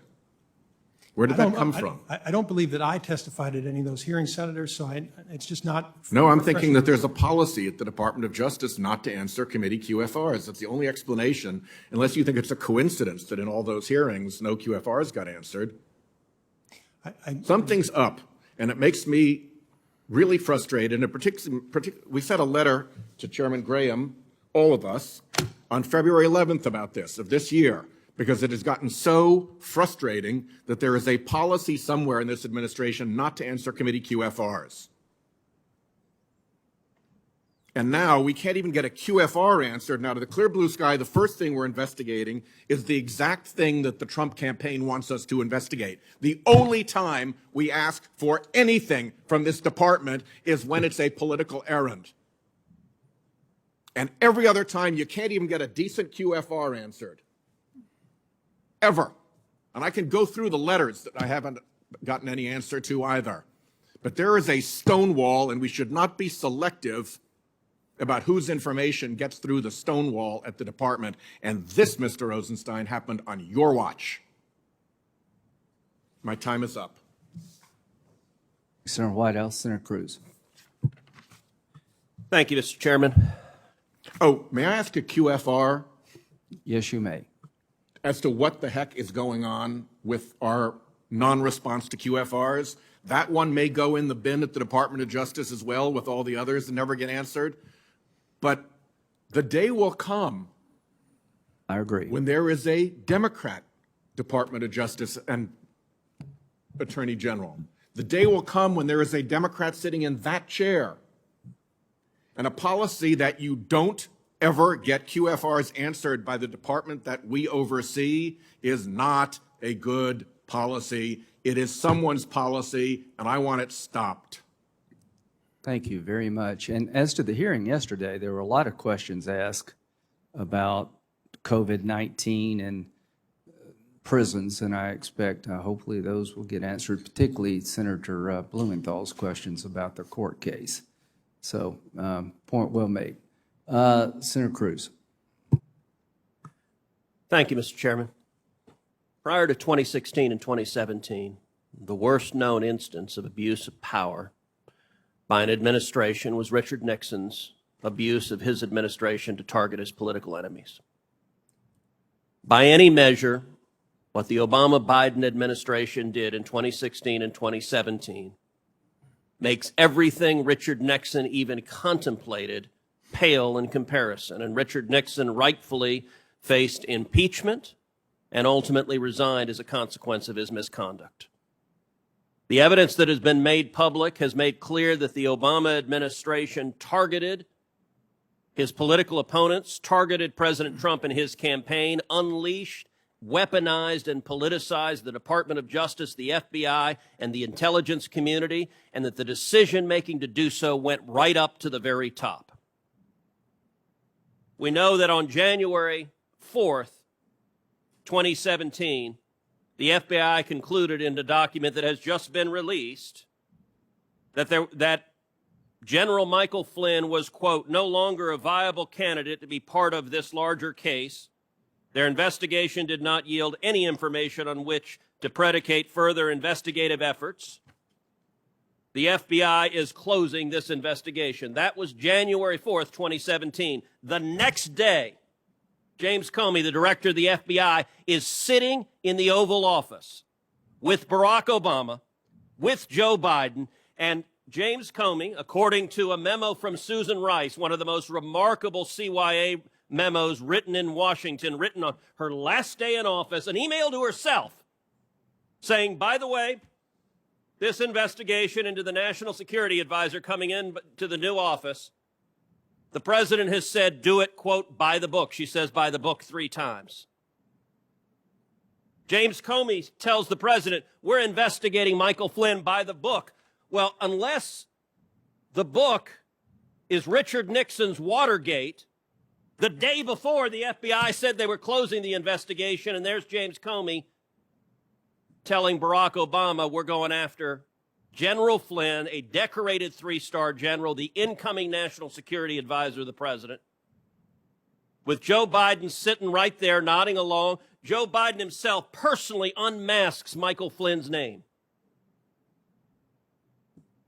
That's the world you came into, Mr. Rosenstein. That's the Department of Justice you came into, where it had been corrupted and politicized. You've read the Inspector General report, Mr. Rosenstein? I've read most of it, yes, sir.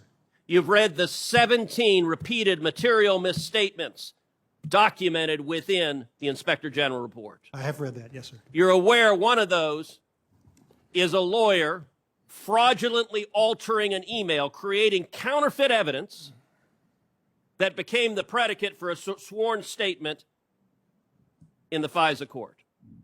That is in the Inspector General's report, yes, sir. Are you aware of other instances of Department of Justice employees fraudulently creating evidence to submit to court?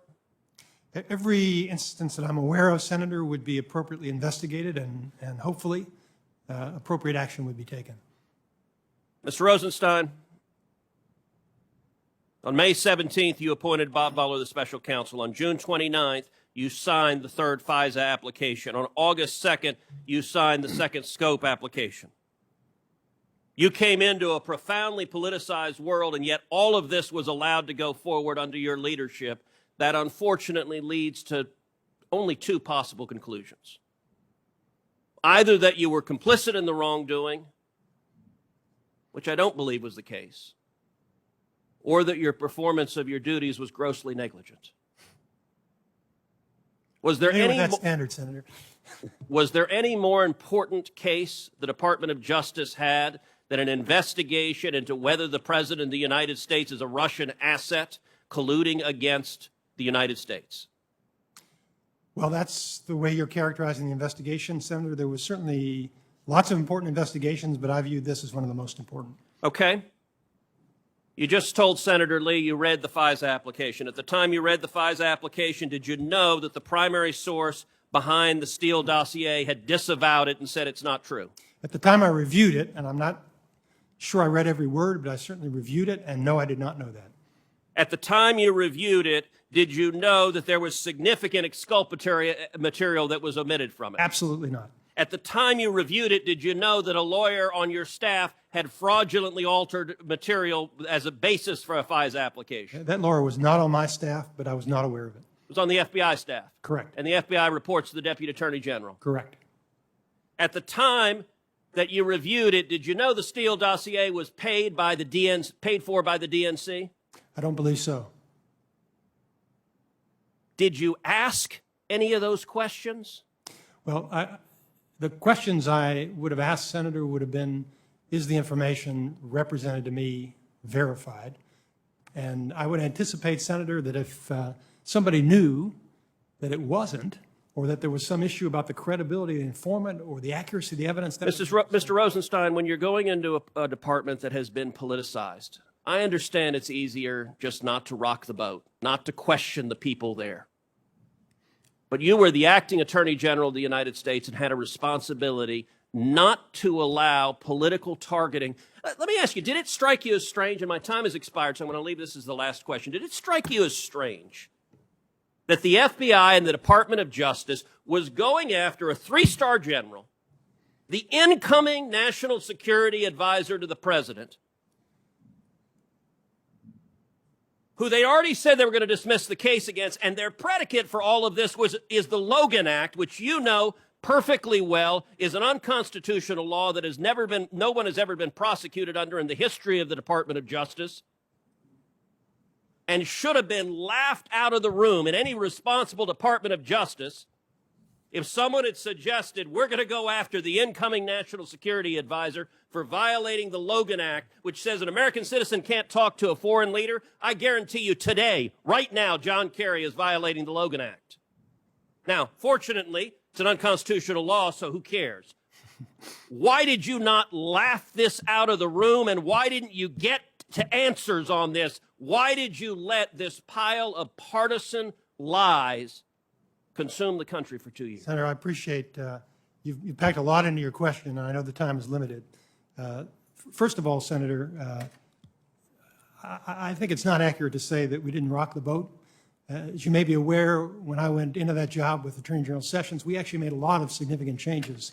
It wasn't just about the Russia investigation. There was a lot more going on in the Department of Justice. And so I would not have been reluctant in any way to rock the boat if I believed that there was something improper going on. With regard to General Flynn, to take that particular issue, Senator, my understanding at the time that I arrived was that General Flynn had lied to the Vice President and to FBI agents, and that, I believe, was the primary issue that was under investigation at the time. I didn't know all the background that appears in the pleading that was filed by the U.S. Attorney in D.C. But you didn't bother to ask. You didn't actually bother to drill in and say, show me the background. You know, this may be the most important case we've got in the whole country. Let me actually do more than just rubber stamp the document put in front of me. I don't believe I was rubber stamping, Senator, and I fully appreciate your concern, and obviously you always wish you could have done more, but we did have 70,000 cases filed that year. I devoted more attention to this case than to anything else, but I still didn't know everything. And so that's the best I can give you, Senator. Senator Thank you. Klobuchar, thank you. Thank you, Mr. Chairman. Welcome back, Mr. Rosenstein. Thank you, Senator. I have made very clear that I think that it is absurd to be having this hearing. I know we're going to have a hearing, which I appreciate, on criminal justice reform in a few weeks after the murder of George Floyd in my state. But I think we could also be doing so many other things on the pandemic, on the effect that the pandemic has had on immigration policy. But we are here today. I thought that was absurd, but then I heard Senator Cruz. And I have to say, to compare Richard Nixon to Barack Obama, Richard Nixon, who left the White House in disgrace, to compare him with President Obama, who left the White House with grace and with dignity, something we've missed very much, especially this week, when we saw the President of the United States using the Bible as a prop in front of a church in Washington, D.C., after the Justice Department tear-gassed peaceful protesters in order to set the stage for that press conference. No, I would like the record to reflect that this comparison is not only wrong today between Richard Nixon and Barack Obama, it will never stand the test of time. So let me start out with this, Mr. Rosenstein. You appointed Special Counsel Robert Mueller to oversee the FBI's counterintelligence investigation to ensure that it was conducted independently in May of 2017. The Special Counsel found that Russian interference in our election was sweeping and systematic, and that the investigation, as you know, ultimately resulted in 34 indictments of individuals and the convictions of 6 of President Trump's associates and advisors on federal charges. Last May, you said that there was, quote, overwhelming evidence that Russian operatives hacked American computers and defrauded American citizens, end quote, as, quote, part of a comprehensive Russian strategy to influence elections, promote social discord, and undermine America, end quote. Do you still agree with that statement? Yes, I do. Are you aware of any facts that call into question the finding in the Special Counsel's report that the Russian government interfered in the 2016 presidential election in sweeping and systematic fashion, or that the Russian government perceived it would benefit from a Trump presidency and worked to secure that outcome? Are there any facts that You're dispute quoting that? from the report, Senator. I certainly believe that Director Mueller's report accurately reflects his conclusions. Okay. Obviously, I don't know what's in the mind of the Russians. We can only evaluate the evidence that we have, and that's what the intelligence suggests. Okay. Are you aware of any facts that call into question the assessment of FBI Director Wray, which is, by the way, backed up by many, many Trump intelligence officials, that Russia's interference in our elections is ongoing, that its interference in the 2018 midterms, in Christopher Wray's words, were a dress rehearsal for the 2020 elections? Are you aware of anything that would lead you to think that Russian interference in our elections going forward has stopped? I am not aware of anything that would suggest it stopped, and while I was in office, Senator, I actually spent a fair amount of time working with Director Wray and other officials to try to combat foreign interference. Okay, and given the threat to our democracy posed by foreign election interference, while we, by the way, have the threat of voter suppression due to this pandemic and other laws, it is critical that we remain focused on the facts. The Inspector General's report found on page 17 that the investigation, the Crossfire Hurricane investigation, was open to determine whether people associated with the Trump campaign were coordinating with the Russian government. Do you disagree with that? That is my understanding, Senator. And so we are clear, coordinating with a foreign power as part of a political campaign, especially a foreign adversary like Russia, would pose a threat to national security. Is that correct? It would if it were true, yes. Okay. And do you agree that interference in our elections by foreign governments constitutes a national security threat? Yes. Okay. So that is why I would like to look forward. And when you look forward, what do you see in front of us? You see this ongoing threat to our democracy, which is why I have advocated so strongly, along with Senator Langford, Senator Graham, so many, for backup paper ballots in our election. It is part of the reason why I think that the mail-in ballots, in addition to protecting the health and safety of voters, would protect us from foreign interference, and that's why you have Republican-dominated states like Utah have used these mail-in ballots. It would be helpful in that way.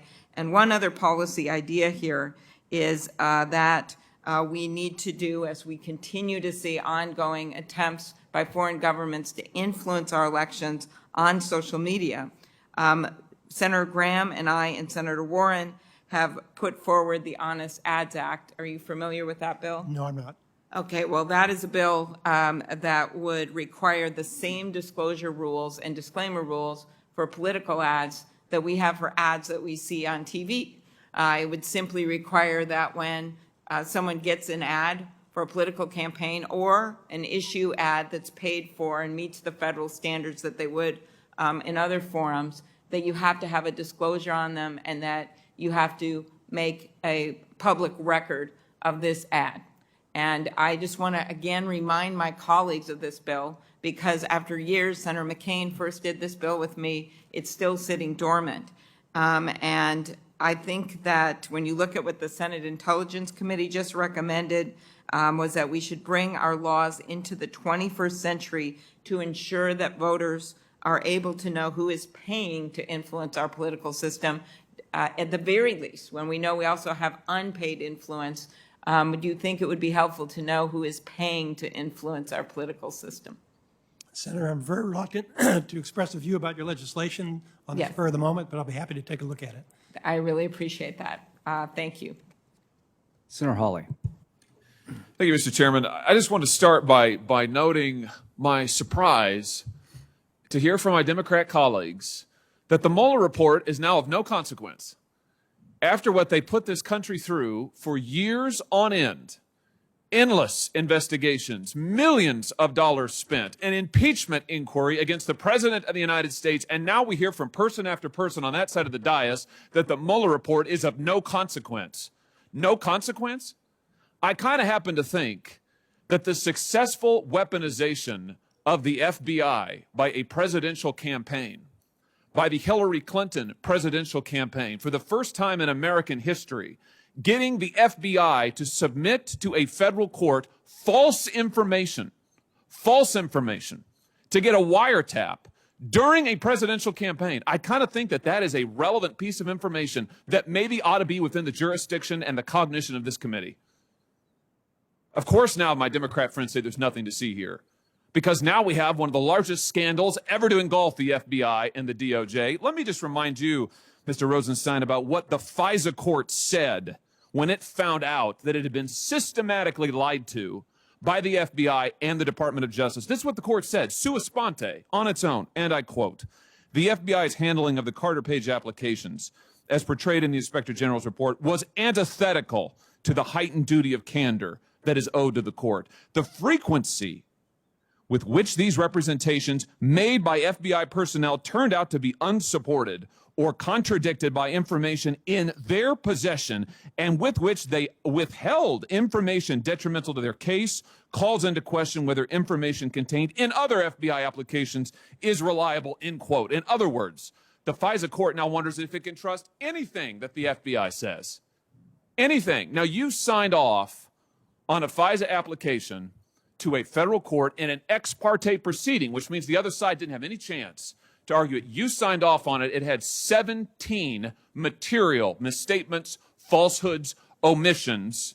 You signed off on it. You also said at the time you thought it was an above average application. Correct. How could you sign off on something with this number of misrepresentations that the FISA court later came back and said, this destroys our trust in the FBI? You signed off on it personally. How could this happen? I approved the submission of it, and 4 federal judges signed off on it too, Senator, because, like me, they believed that the information had been verified and was accurate. Did they have a duty to verify the information? No, the agents had a duty to verify. Oh, so you did not have a duty to verify the information? I had a It's duty. your name on the application. Well, I had a duty to make sure it had been verified. Did you rubber stamp it? Senator, the Deputy Attorney General or the Attorney General. Just answer my question. Did you rubber stamp? I You didn't said a rubber- second ago to Senator Cruz, you No, said I didn't rubber stamp stamp it. If you'd like me to explain, I will, but I certainly. But you also testified today that you didn't read it. So I'm curious. No, I didn't say- How is it? Would you like us to have your testimony read back to you? You said I can't say that I read it. I don't think I read every page. I mean. Yes, I did say that, yes. But Okay, so you didn't rubber stamp it, but you didn't read it. You know, Senator, I have to explain the process. Oh, I think we're familiar with the process. No, the I- OIG gave us the process. By the time it got to you, you had 17 critical errors, falsehoods, omissions, leading a federal court to say they have never seen anything like this and they can't trust anything else the FBI says, and you signed off on it. Let me ask you this. Who are we to hold responsible? You're saying it's not you. No, I'm saying, Senator, that I am accountable for it. But the question is, why did it happen? Now, I'm no longer in the department, but there are people who are there who I expect will figure out why it happened and will fix the problem. So I'm not trying to deny. Do you have any theories about what the problem might be? I only know what the Inspector General's report reflects, Senator. And again, I've been gone for 13 months, so I have no insight. Wouldn't you agree with me that a process that is so corrupted that it resulted in the abuse of a federal court in an ex parte proceeding during a presidential campaign is a threat to American democracy? Is a threat to the integrity of our elections? Would you agree with that? It's certainly a threat to the integrity of the judicial system and the FISA process, but I need to explain to you, Senator, that when you're running an organization with 115,000 people, you're not going to be able to personally verify the information. No, I know. And that's why you can't be held responsible. No, I am The FBI responsible. says they can't be held responsible. And so at the end of the day, it's nobody's fault. The FISA court has been misled. The FISA court is saying we can't trust anything the FBI says, but nobody's to blame for it. So let me just ask you, who should we hold responsible? What do you want this committee to do? The other side wants us to do nothing. They don't want to talk about it. They're happy for these abuses to go on, apparently. What do you suggest that we do? I think, Senator, there are issues of accountability and blame. I'm accountable. I'm here being chastised by you, and that's part of my accountability. But the question is blame. What went wrong? And we need to figure out what went wrong. And I think when you say I signed off on it, it suggests that my responsibility was to actually do the investigation and verify the information. That's just not the responsibility of the deputy. The responsibility is to make sure we've got an accurate process in place that guarantees the integrity of the applications. But that process wasn't in place. It turned out that it wasn't. Exactly. And so if I'm at fault because I had a reason to know that or should have known that, I should be blamed for that. But I just don't know. I didn't see that in the IG report. I didn't see him blaming me or my predecessors. And that's all I know about it, Senator. So I certainly am accountable for it. But in order to solve this problem, yelling at me is not going to solve the problem. We need to figure out what happened. Did people engage in misconduct? Are there systemic problems? And fix them so it won't happen again. Yeah, of course. Well, thank you, Mr. Rosenstein, for your service, and we'll certainly, I'm sure this committee will take every pain not to hold you accountable or responsible. Apparently, we can't hold anybody accountable or responsible, Mr. Chairman. So I don't know what this committee is left to do, but I do know this. What has happened is unacceptable. And we've heard the FBI director sit in the seat that you're in, Mr. Rosenstein, and say he's not accountable. He says he's not making any changes. In fact, he's done nothing, the current FBI director, to address this situation. Nobody seems to want to do anything. Meanwhile, we're in another presidential election year. I look forward to hearing about how the FBI has weaponized the FISA court again in this election year. Who knows? We'll be hearing about that in 2 or 3 years from now. This circumstance is simply not acceptable, Mr. Chairman, and that's why I'm glad we're doing this, but we've got to hold somebody accountable for it. Senator, as I said, I agree with you that, I'm sorry, Mr. Chairman, if I could just finish the answer, that, again, there are questions of accountability and questions of blame, and it is the responsibility of Director Wray to solve these problems. And I don't know, I'm not familiar with the hearing that you may reference to, but I certainly hope that you'll solve these So here's what's happening. We have recommendations from Horowitz how to make sure this doesn't happen again. We got Mr. Durham looking at criminality. And it's up to this committee to come up with a process, hopefully bipartisan, where we can make sure this doesn't happen again. And we're on it. I think it's important. And I think it's important that Senator Coons be called on right now. Mr. Chairman, if I could just follow up, though, because I'm accountable. I feel accountable for anything that went wrong in the department on my watch. But I think the issue is how do we fix the problem? I understand what you're saying. Senator Coons. Thank you, Mr. Chairman. Thank you. Let me make sure this is on. Mr. Chairman,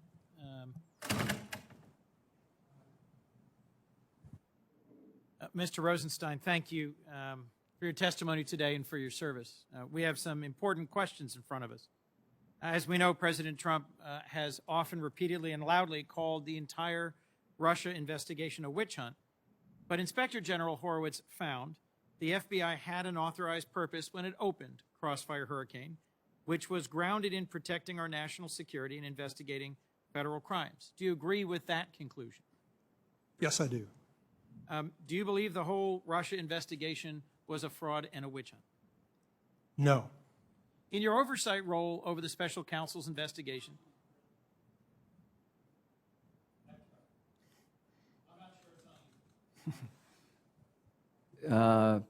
See if you can get him a new mic there. can you get, is my microphone working at all? We'll try that. Thank you very much.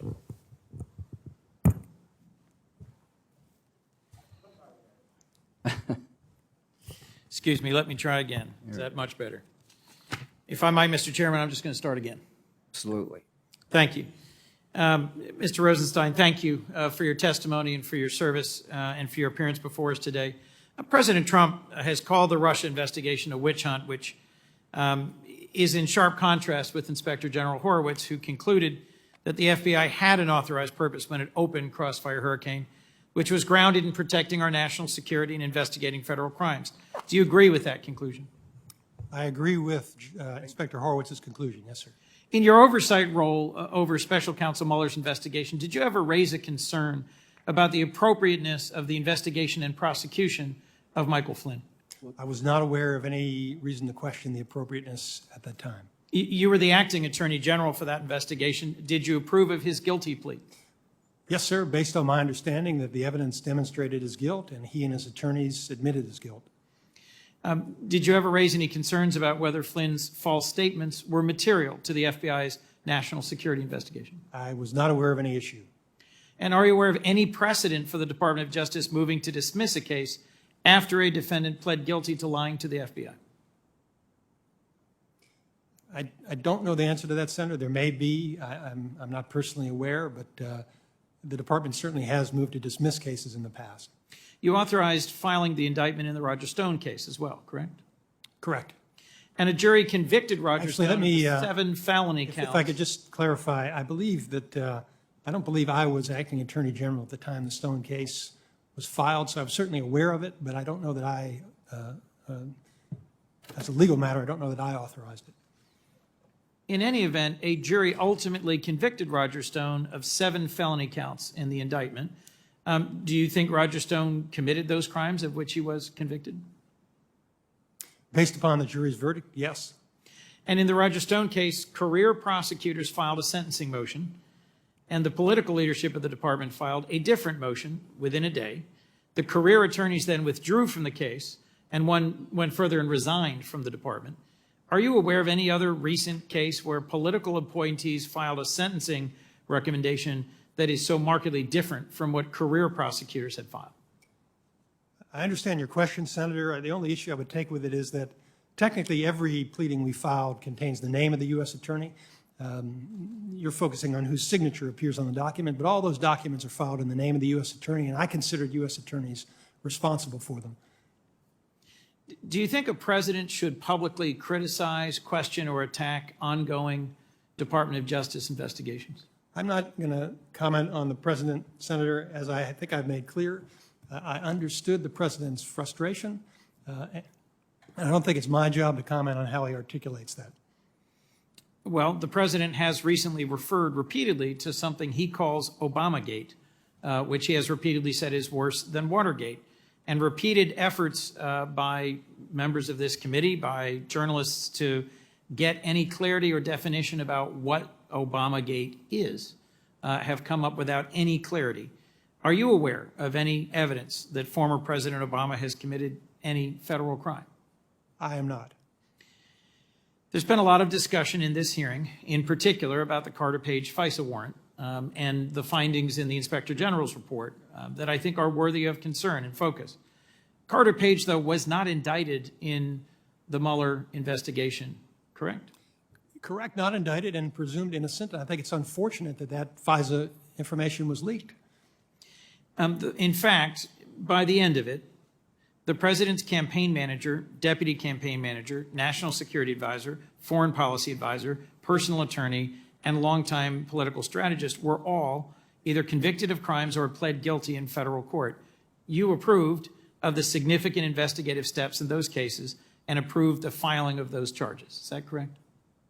As I said, I don't know that I was there for the last one, but I believe all the charges that were filed were legitimate.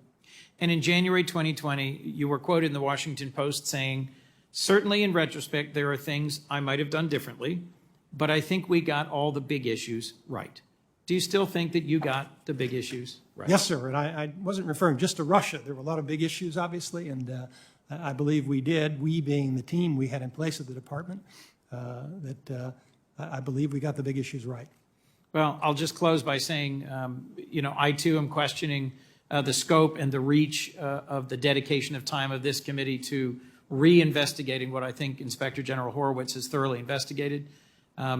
We are in the middle of 3 simultaneous national crises, a public health epidemic, an economic sharp, short downturn, and understandable nationwide protests inflamed by anger at the brutal and public killing of George Floyd at the hands of Minneapolis police. There are many other pressing issues that I hope this committee will soon turn to, and I appreciate your testimony before us today. Thank you, Senator. Thanks, Senator Coons, and I assure you we will get to other issues, but I guess I'd just say this before I call on our next senator. The FBI was told in January the dossier was not reliable. Hearsay, bar talk by the primary subsource gave Mr. Steele all the information. And the warrant was renewed on 2 occasions after that, in April and June. He says he didn't know about the exculpatory information being withheld. I think it's okay to ask everybody who signed the warrant, did you know? Is this really one FBI agent in the bottom of the basement somewhere who did all this by themselves? I don't think so. Senator Tillis. Thank you, Mr. Thank you. I may have the same problem as.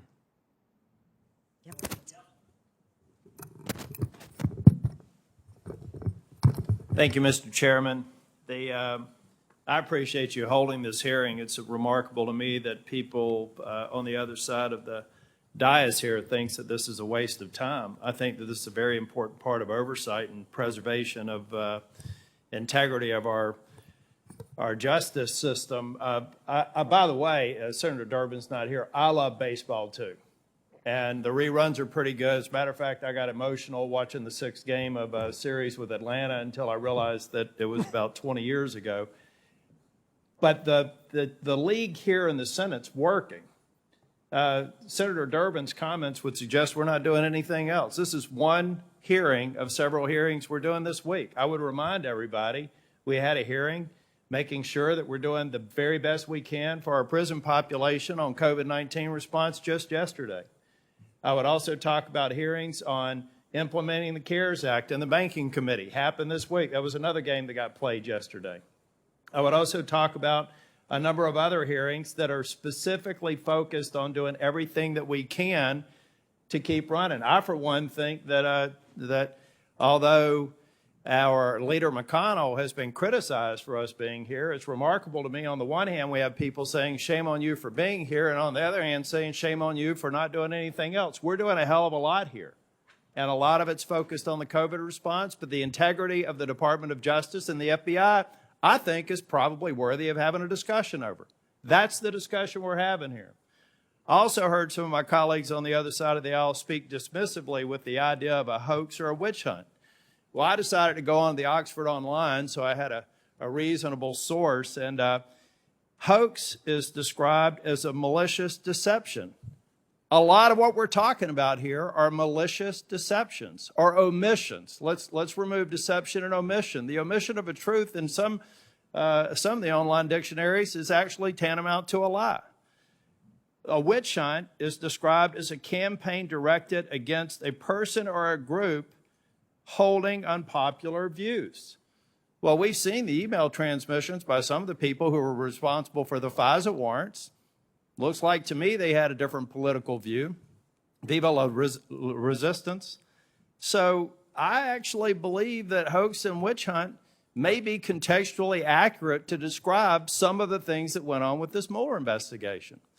And let me tell you, this is pretty personal to me because, Mr. Rosenstein, you may remember that I went on a bill with my colleague across the aisle to make sure that we were able to keep Mueller in place and to continue the investigation. I did that premised on the assumption that I could trust the people that were doing the damn investigation.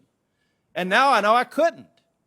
I still stand by the fundamental position that I took, but I'm a little bit angry with what's happened here.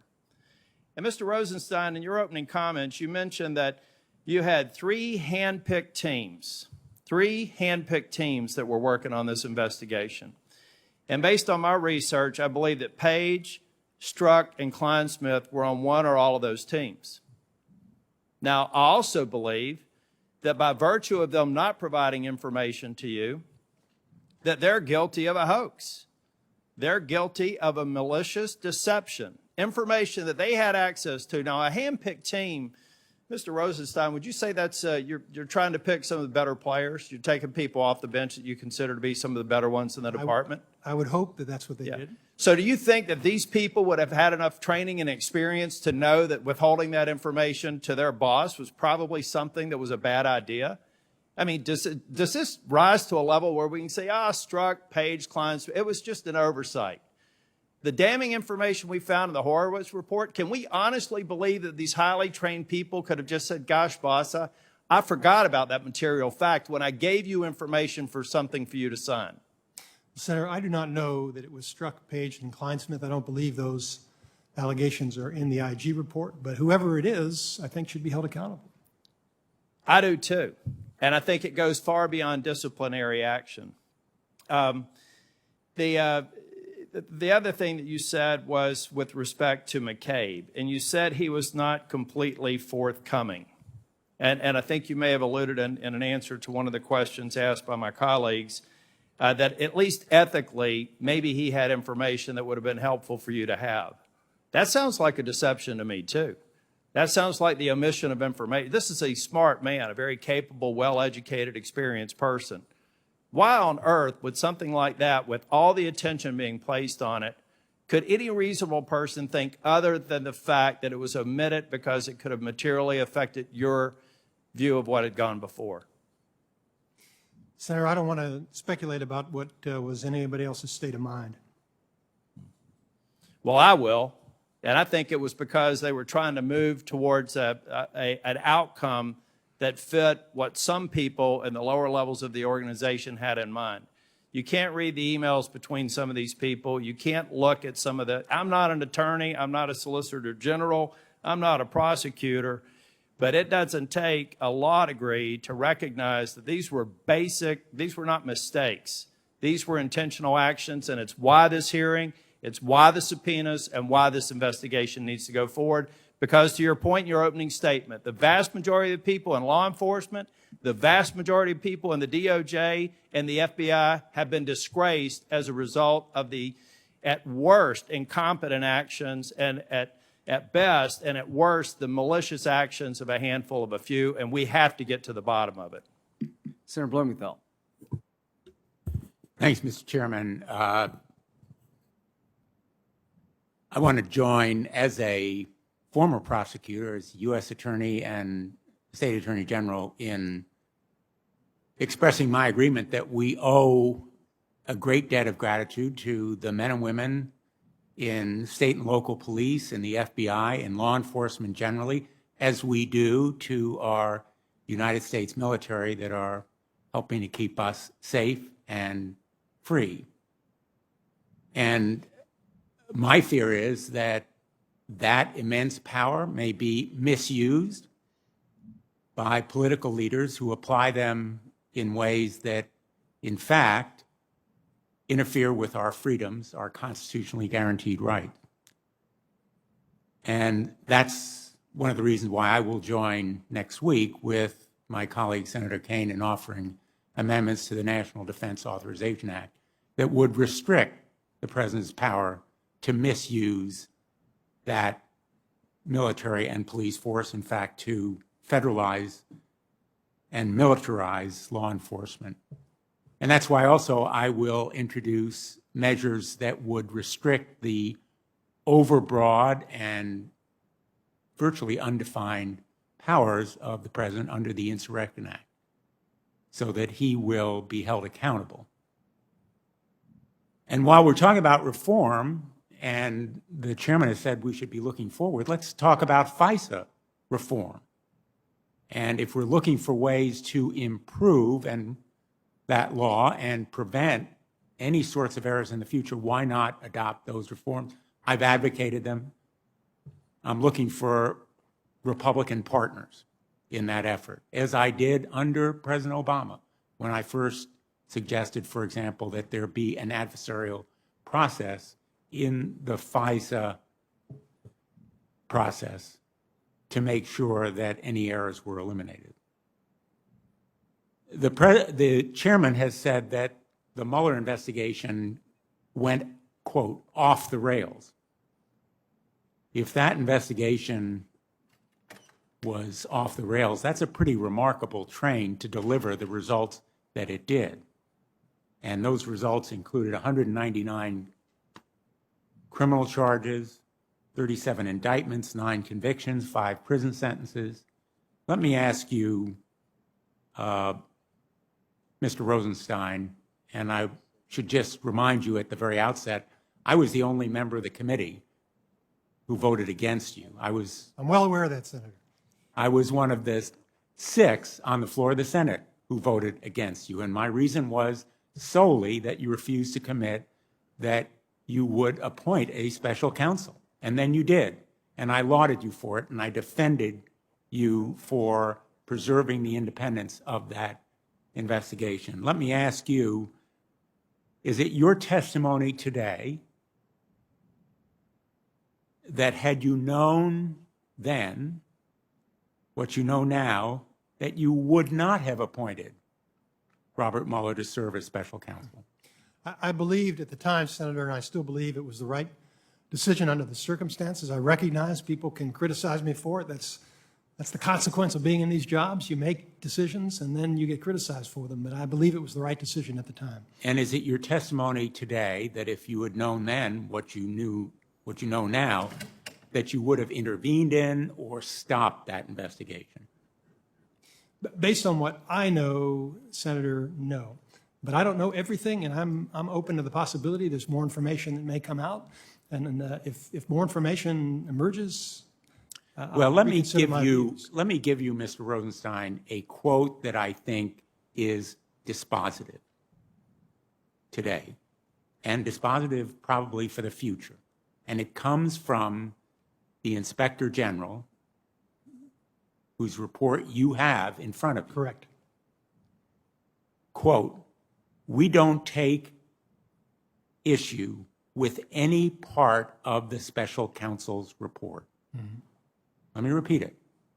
"We don't take issue with any part of the special counsel's report."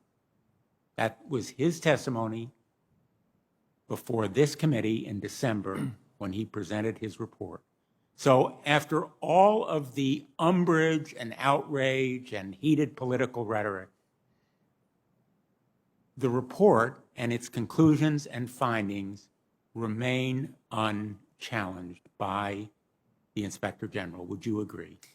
I do, and I think it was important, Senator, to establish that an independent investigation found that the Russians sought to interfere in the election and that no Americans conspired with them. I think those are very important findings, and I'm grateful to the folks who helped us reach that conclusion. And far from saying that the Mueller investigation is of no consequence, in fact, it is of immense and historic consequence because it shows, as you said, and I'm going to quote you, "There was overwhelming evidence that Russian operatives hacked American computers and defrauded American citizens, and that is only the tip of the iceberg of a comprehensive Russian strategy to influence elections, promote social discord, and undermine America." That was your characterization of the report. That is immensely important. What we're saying is of no consequence is, in fact, all of this stuff about Carter Page, about the Steele dossier, because at the end of the day, the reason why that report is of consequence is it shows that the Russians interfered and the Trump campaign welcomed it. Senator, I think it's important to recognize, and I believe I was consistent throughout my tenure as Deputy Attorney General in trying to make this point, that the Russians are on the Russian side. They don't affiliate with the Republican or the Democrat Party. They're on the Russian side. And they are an adversary for interfering in our election. That offends and should offend everybody, regardless of your politics. And the reason why we're here today really is to deflect attention from an economic crisis, a healthcare emergency, demonstrations in our streets and communities that legitimately ask for justice. And if we want to fix the problem, what we should do is FISA reform, not rehash a set of allegations that is, in fact, of no consequence because the reason why you began the investigation and why the department began the investigation was, first, the Russian government hacked the Democratic National Committee. Second, WikiLeaks published 20,000 emails stolen from the DNC. And third, a Trump campaign official bragged to a foreign government that Russia told the Trump campaign it could help them through the anonymous release of damaging information on Hillary Clinton. That's what set off the investigation. Well, Senator, the only issue I might take with that is that I didn't begin the investigation. I did end the investigation, but the investigation had begun 9 months before I arrived. But those are the reasons that the investigation began, correct? I wasn't there, so I can't attest to that. Senator Ernst. Thank you very much. I appreciate you being here today, Mr. Rosenstein, and for appearing before the committee today. I am not a lawyer. I'm not going to apologize for that. I appreciate some of the eloquent speeches that we have heard here earlier, that we have heard a lot of passion coming out of a lot of people, and I appreciate that. I'm just here as an American and as an Iowan, and most Iowans aren't lawyers. But I can tell you that most Iowans are sitting back, whether they're watching C-SPAN, Fox News, CNN, whatever today, and they're saying, what the heck has gone on in these institutions? You know, I was a kid watching CBS or whatever back home, cross-legged in front of my TV and watching all these law enforcement shows and thinking, God, how awesome is the FBI? You know, to a small rural farm kid, that's a big deal. You know, to see those blue jackets with those yellow letters. And it really is very awe-inspiring. But what we have seen in the last couple of years has really tarnished the FBI's their reputation. It's tarnished DOJ's reputation. And I don't know that a lot of kids nowadays are looking at the FBI and saying, wow, someday I'd love to be wearing that blue jacket. Because there are some real issues there that need to be addressed, not just by prosecutors and others, but there are answers that need to be had for the American people.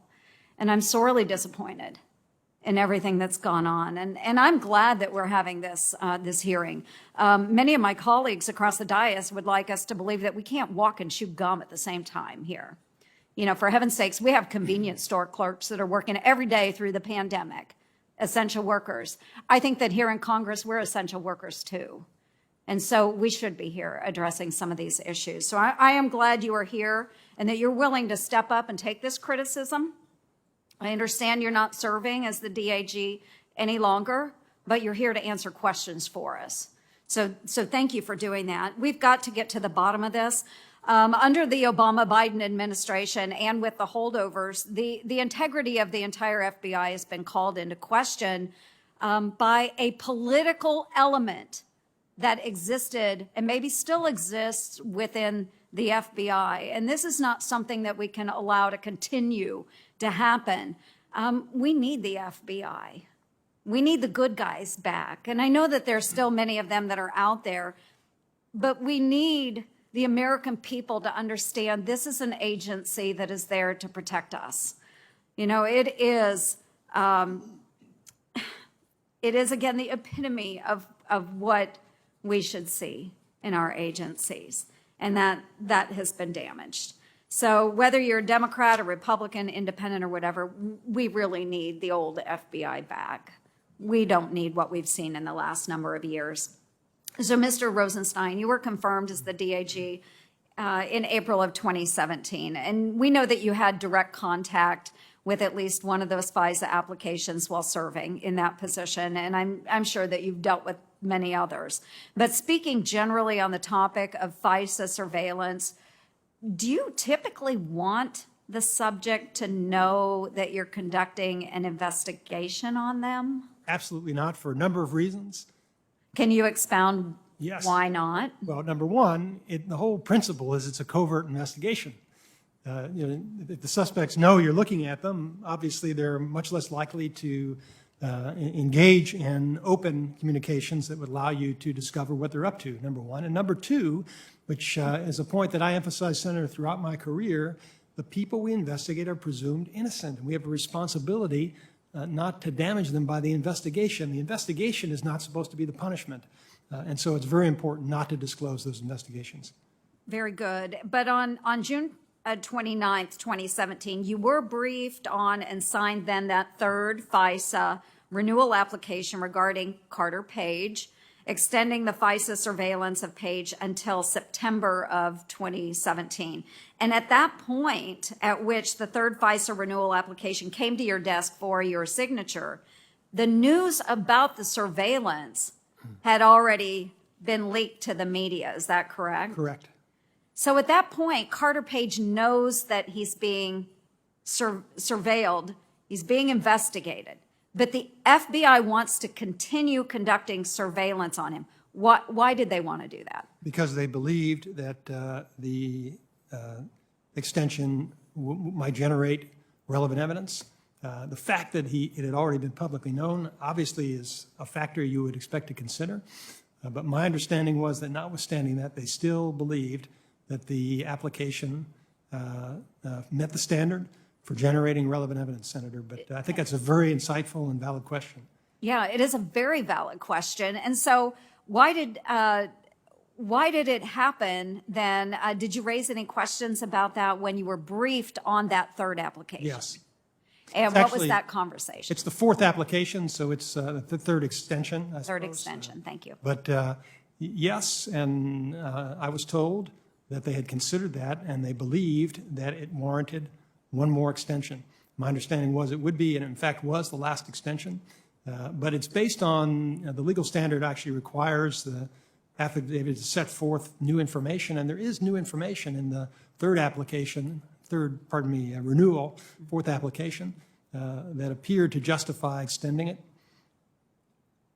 Well, to just, again, an average person, not a lawyer, I would say that the reason to continue surveillance on someone that already knows they're being watched is truly as a political tool. It's political interference. And I think that's why so many of us are so disappointed in the FBI, in DOJ, and we have to see those corrections. So again, I am thankful that we are having this hearing. I think it is very pertinent that we address this now as we're involved in another presidential cycle. We really do have to find and hold accountable those people that committed these crimes, what I see as crimes. So thank you very much, Thank you. Mr. Chair. Chairman, if I could just respond to one or two brief points, actually. Number one, with regard to the political interference suggestion, it was my understanding at the time, Senator, that Mr. Page, at least in June of 2017, hadn't been involved in the campaign, wasn't working in the administration. So I did not view that as targeting any kind of political information. I understand the question, and I think we're in a different context, obviously, in June than we were in September. But the Inspector General Horowitz's report, I think, accurately reflects that the application itself appeared to state a proper lawful basis. And obviously, I wouldn't have approved it if I believed it was targeted at getting campaign information. And the second issue, I really appreciate your raising, because I grew up with those television shows too. It's one of the reasons I spent 30 years in law enforcement. And since I'm here and under oath, Senator, I think it's worth taking the opportunity to tell you that I have worked with many federal agents over the course of my 30-year career, many attorneys in the Department of Justice. And I want to reassure you, Senator, that some of the finest people that I know are employees of the FBI and the Department of Justice. So while these are serious problems, they need to be fixed. I want you to know that that confidence that you have in the men and women of the FBI is justified. Thank you. Thank you. Senator Corona, who will be joining us telephonically, is up next. Thank you, Mr. Chairman. We're in the middle of a pandemic. We've now crossed the grim milestone of more than 100,000 people having died from COVID-19. Our country is in turmoil because last week, Minneapolis police officers openly murdered George Floyd in full public view. And what was the crime? that he allegedly committed that led Officer Derek Chauvin to shove his knee into Mr. Floyd's neck for more than 8 minutes, a claim that a $20 bill he used was fake. The marks of injustice in this case are painful, traumatic, and unbearable, but sadly not isolated in our country, as we have seen too many times in the past few weeks alone.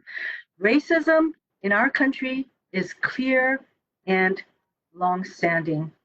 In the midst of all this turmoil, this committee is having a hearing on something that we have already covered exhaustively, that has already been covered exhaustively by the Justice Department's Inspector General in a nearly 500-page report where they interviewed 100 witnesses, reviewed 1 million documents, and found no documentary or testimonial evidence that political bias or improper motivations influenced the FBI's investigation. Moreover, the investigation was opened for an authorized purpose under proper factual predicate.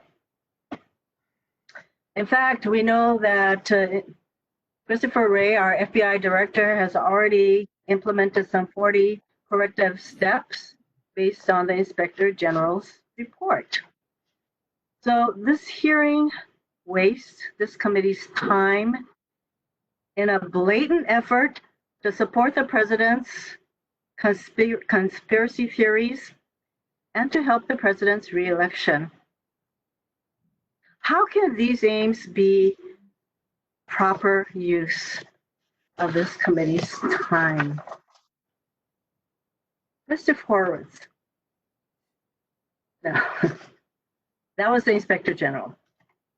Mr. Rosenstein, in September 2018, the New York Times reported that you had suggested wearing a wire to secretly record President Trump after he fired FBI Director Comey and linked the firing to the Russian investigation. The article also reported that you discussed recruiting cabinet members to invoke the 25th Amendment to remove Mr. Trump from office. On April 26, 2019, the Washington Post reported that after the New York Times report, you were in danger of losing your job. According to the Post, when President Trump called you for an explanation, you tried to assure the president you were on his team. When discussing Special Counsel Mueller's investigation, you reportedly said, quote, "I give the investigation credibility," end quote, and, quote, "I can land the plane." Mr. Rosenstein, did you tell the president, "I can land the plane" regarding Special Counsel Mueller's investigation? You packed a lot into that question, Senator, and I hope you allow me to answer. Number one, the idea that I was involved in some conspiracy to get the president is ridiculous, and I think that I worked for 2 years with... Well, you know what, you can respond to my specific questions regarding the wearing of the wire, but this first question is, did you tell the president, "I can land the plane"?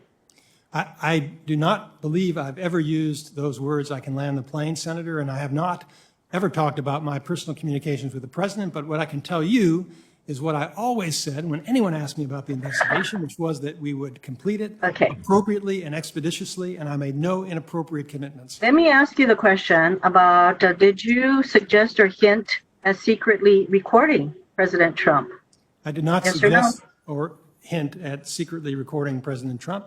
Have you ever discussed with anyone the possibility of invoking the 25th Amendment to remove this president from office? I have never in any way suggested that the president should be removed from office under the 25th Amendment. And I can give you a more detailed explanation if you have time.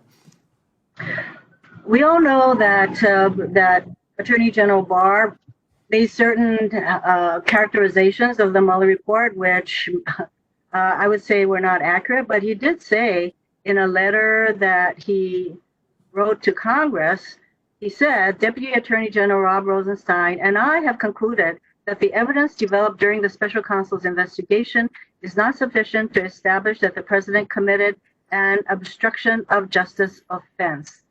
Did Attorney General Barr accurately present your view regarding the obstruction of justice? Senator, I do not believe that the evidence collected by the special counsel warrants prosecution of the president. That is correct.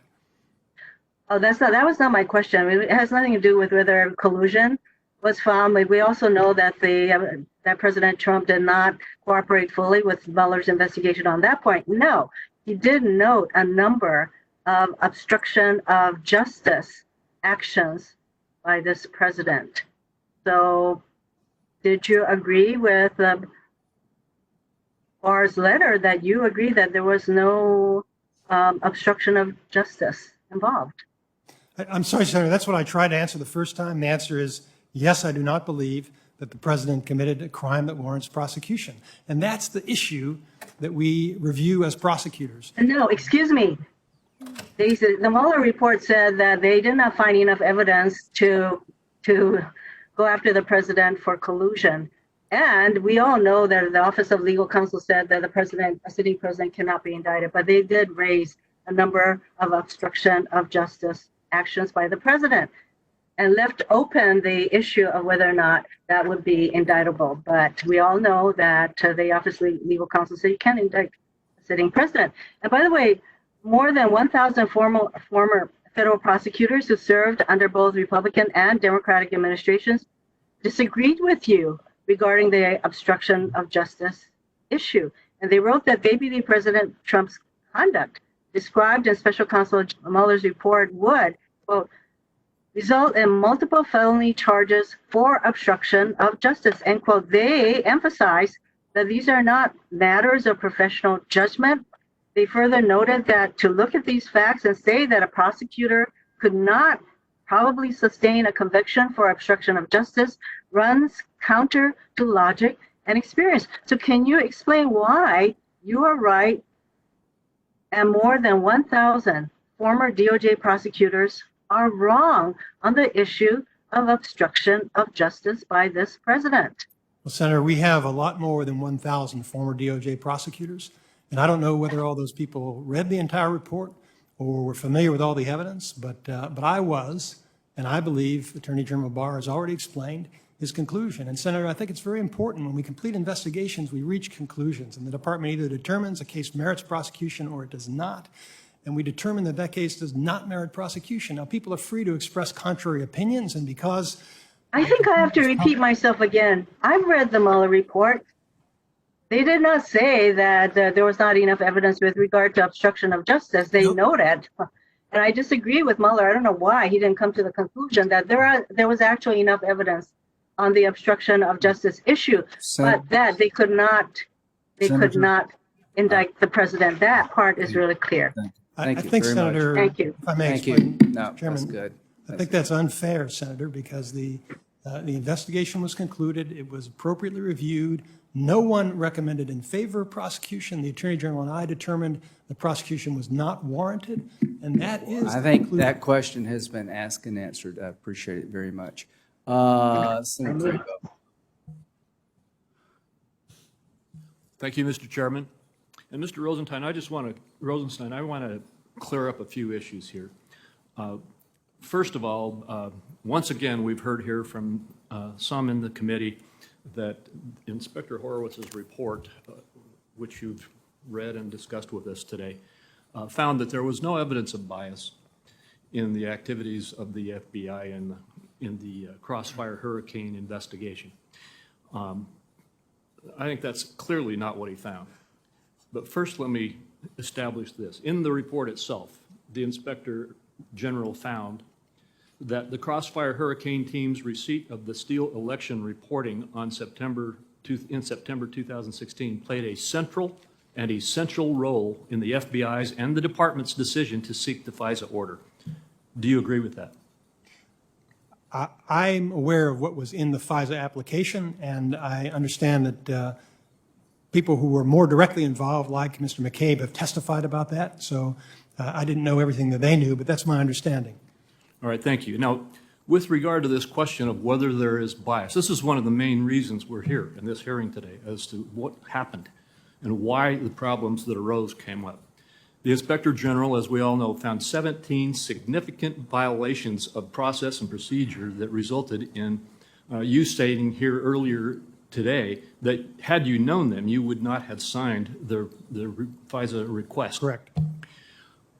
In that context, he did indicate, as I read it, that he found bias, but that he could not prove that the bias was a cause of the decisions that were made. Do you agree with that? Yes, Senator. I think that's the way I would characterize it, that it's not that he didn't find bias, it's that he didn't find evidence that the bias affected the outcome. In fact, the phrase that he used, and which is now very common, is that he could not find documentary or testimonial evidence that the bias caused the decisions made by the team, correct? I don't recall the exact words, but I accept that. I asked the inspector about that when he was here testifying before us about his report, and he basically confirmed that, and I concluded it with him saying, so how did you try to find out if it bled into the decision making, if the bias did?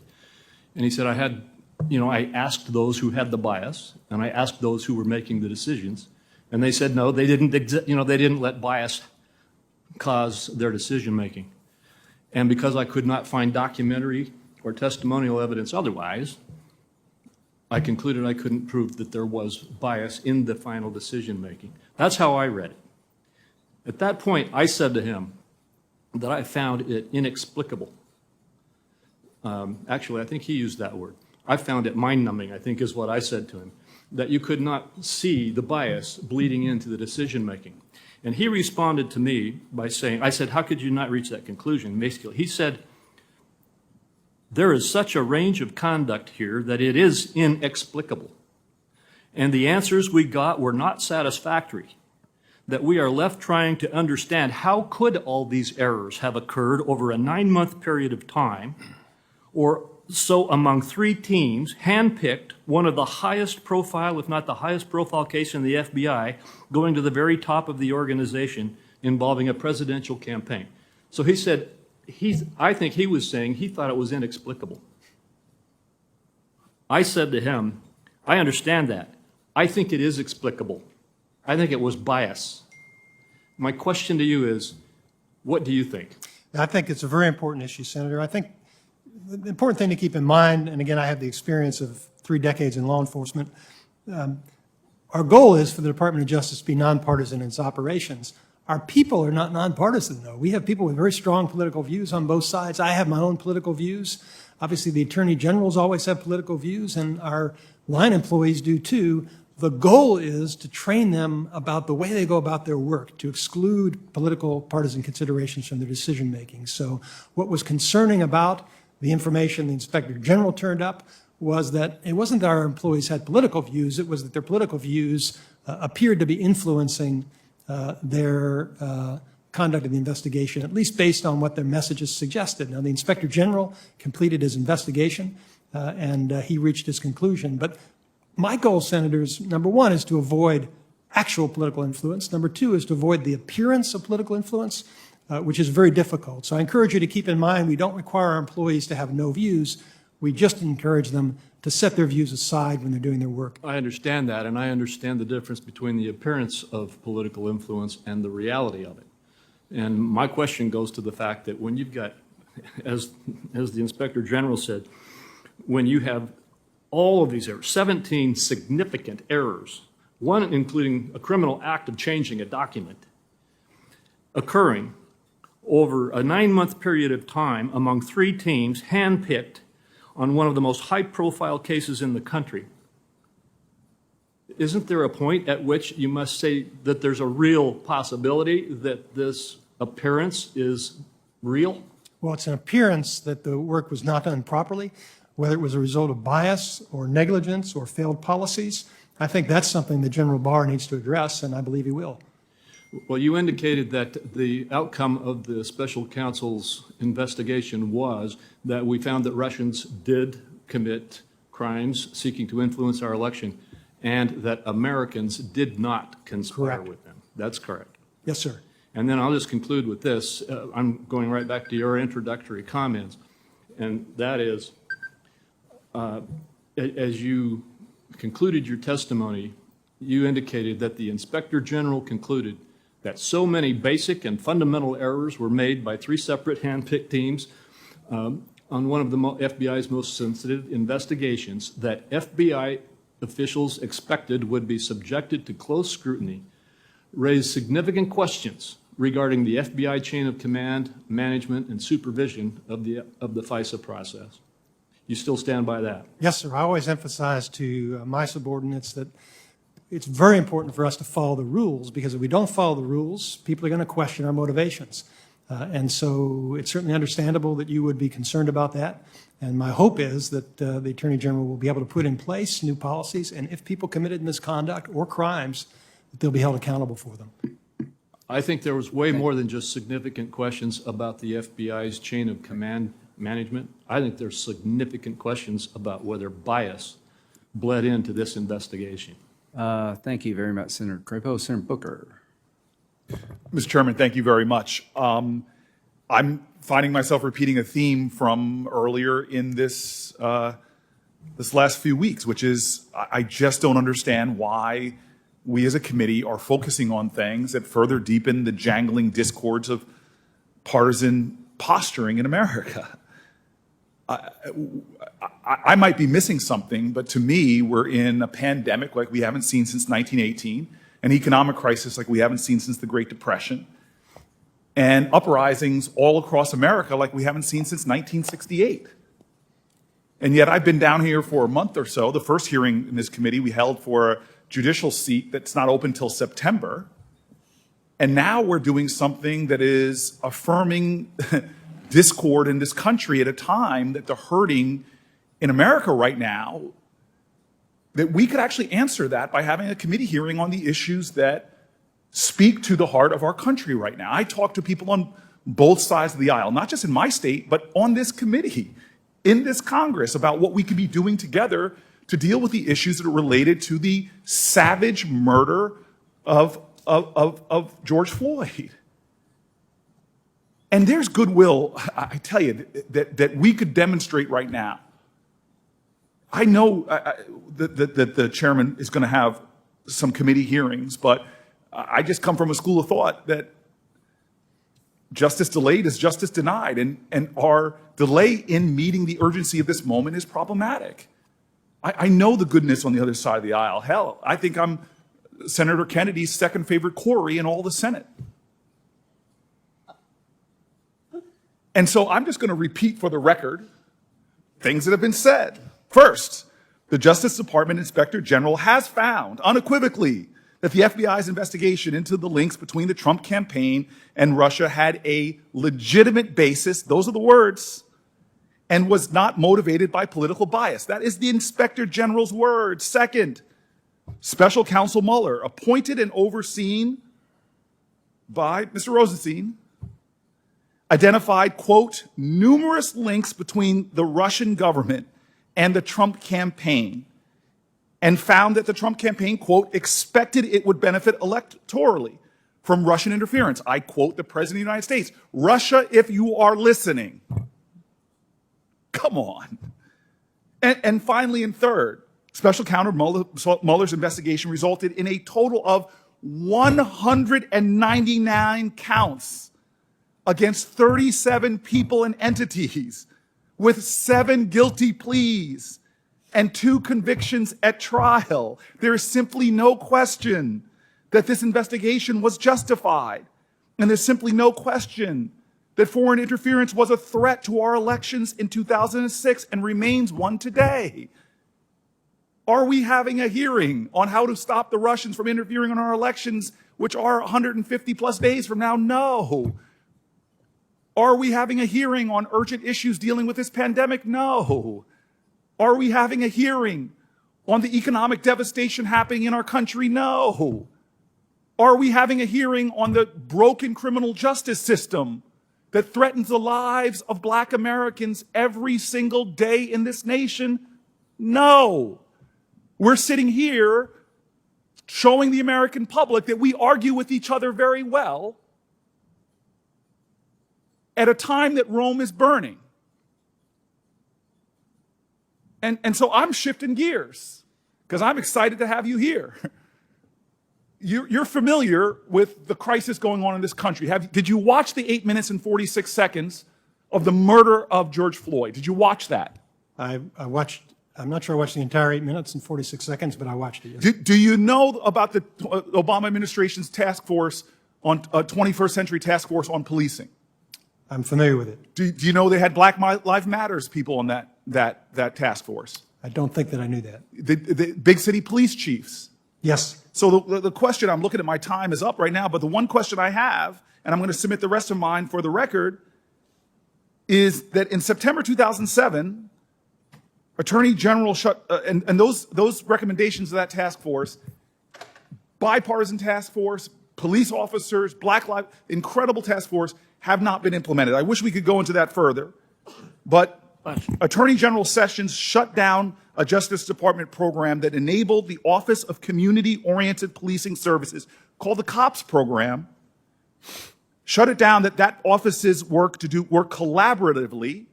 I'm not talking about consent decrees. That program had a part that worked collaboratively with police departments and issue public reports on how to improve police practices. Do you think that ending that collaborative reform program made the streets of our nation safer, or are police departments better? Senator, I don't mean to quibble with you. I don't recall that we ended collaborative reform. I didn't say ended collaborative reform. I said specifically within the COPS program, there was an effort going on specifically under the COPS program that was ended. Do you not remember that? I'm happy to review it, Senator. I don't have a specific record. So I will submit my questions for the record. I'm grateful for having the 6 minutes that have been allocated to me. Thank you very much. Thank you very much. Before, I want to make sure I understand your testimony here, Mr. Rosenstein. In August, when you signed the scope memo of 2017, you did not know that in January the 4th, 2017, the FBI field office recommended dropping General Flynn from Crossfire Hurricane. Is that correct? Senator, I have no recollection of that. I would think I would remember it. Right. If I'd known it, I do not remember that. And the evidence that's been recently discovered and turned over to the court in his case, FBI notes, you were not aware of those notes, right? Correct. Thank you. Senator Kennedy. Thank you, Mr. Chairman. General, as I think you know, we're here to talk about bias and alleged acts on that bias. And it seems to me that it's one thing to talk about bias as a concept or an intellectual proposition, but it's quite another thing to see it in living color. I want to just read you a couple of emails that I think demonstrate the bias in living color and the promise to act on that bias. August 16, 2015, Peter Strzok. Bernie Sanders is an idiot like Trump. Figure they cancel each other out. February 12, 2016, Lisa Page. Trump has no dignity or class. He simply cannot be president. March 3rd, 2016, Lisa Page. God, Trump is a loathsome human. March 3rd, 2016, Peter Strzok. Oh my God, Trump's an idiot. March 3rd, 2016, Peter Strzok. God, Hillary should win 100 million to nothing. March 3rd, 2016, Lisa Page. Did you hear Trump made a comment about the size of his penis? Only she didn't use the word penis earlier. This man cannot be president. July 18, 2016, Lisa Page. Donald Trump is an enormous douche. August 2016, Lisa Page. Trump's not ever going to become president, right? Right? August 2016, Peter Strzok. No. No, he won't. We will stop it. Now, Mr. Struck and Ms. Page were not junior G-men or G-women. They were senior officials at the FBI. And as I understand it, please correct me, General, if I'm wrong, they were naval deep in misfire Hurricane and the Mueller investigation. Naval deep. They were decision makers. And you made these emails public, which I appreciate. But what we're talking about here is not a routine run-of-the-mill FBI case. This was an investigation of the President of the United States of America. And this was the investigation of a presidential campaign. And here's what I've never understood. When these emails became public, and you knew about them, when you learned about them, you did the right thing, you made them public. Presume you made them available to Mr. Mueller. Mr. Struck and Ms. Page were removed from the Mueller investigation. Nobody gets fired around here. It's easier to divorce your spouse than to fire somebody. But why didn't you or somebody, some other senior official at the Department of Justice, or the director of the FBI, or somebody else senior at the FBI say, wait a minute, stop a second. I need that we're investigating a president and a presidential campaign. I'm going to ask some hard questions here. Maybe I shouldn't have been trusting people that are telling me this stuff.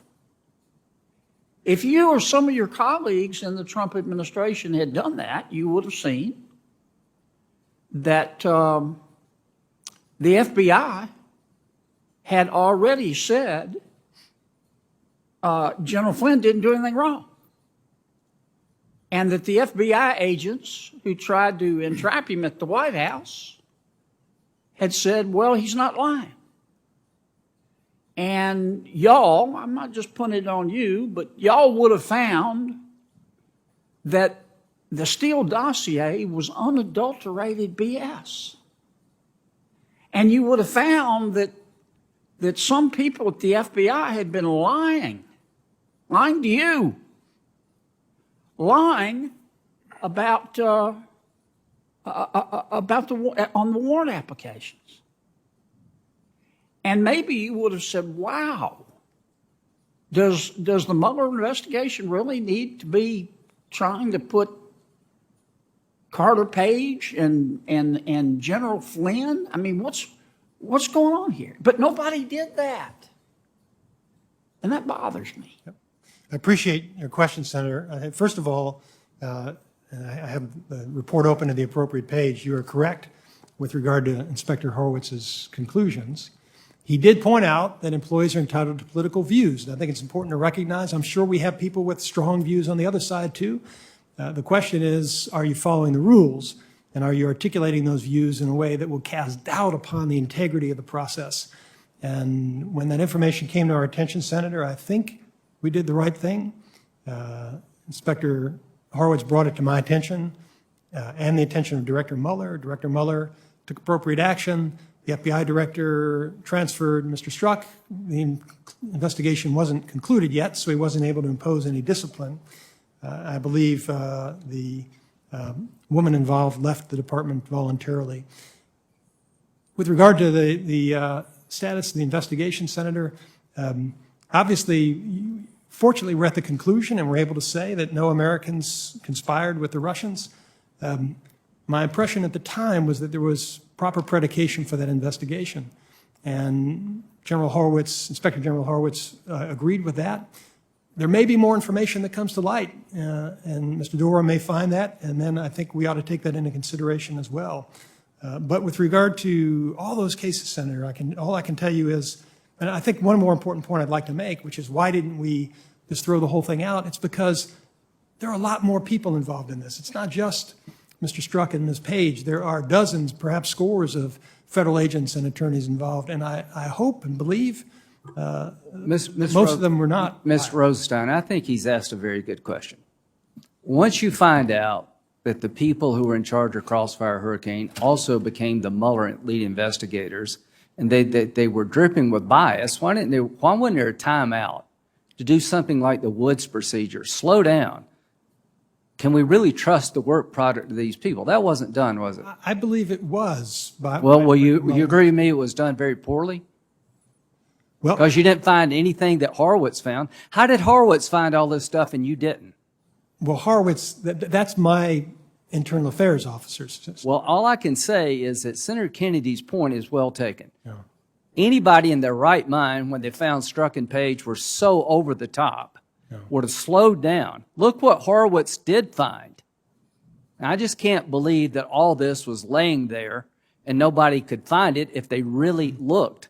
I don't believe you're a part of a conspiracy to defraud the FISA court. I don't believe you're out to get the president. But his point is that this went on for 2 years.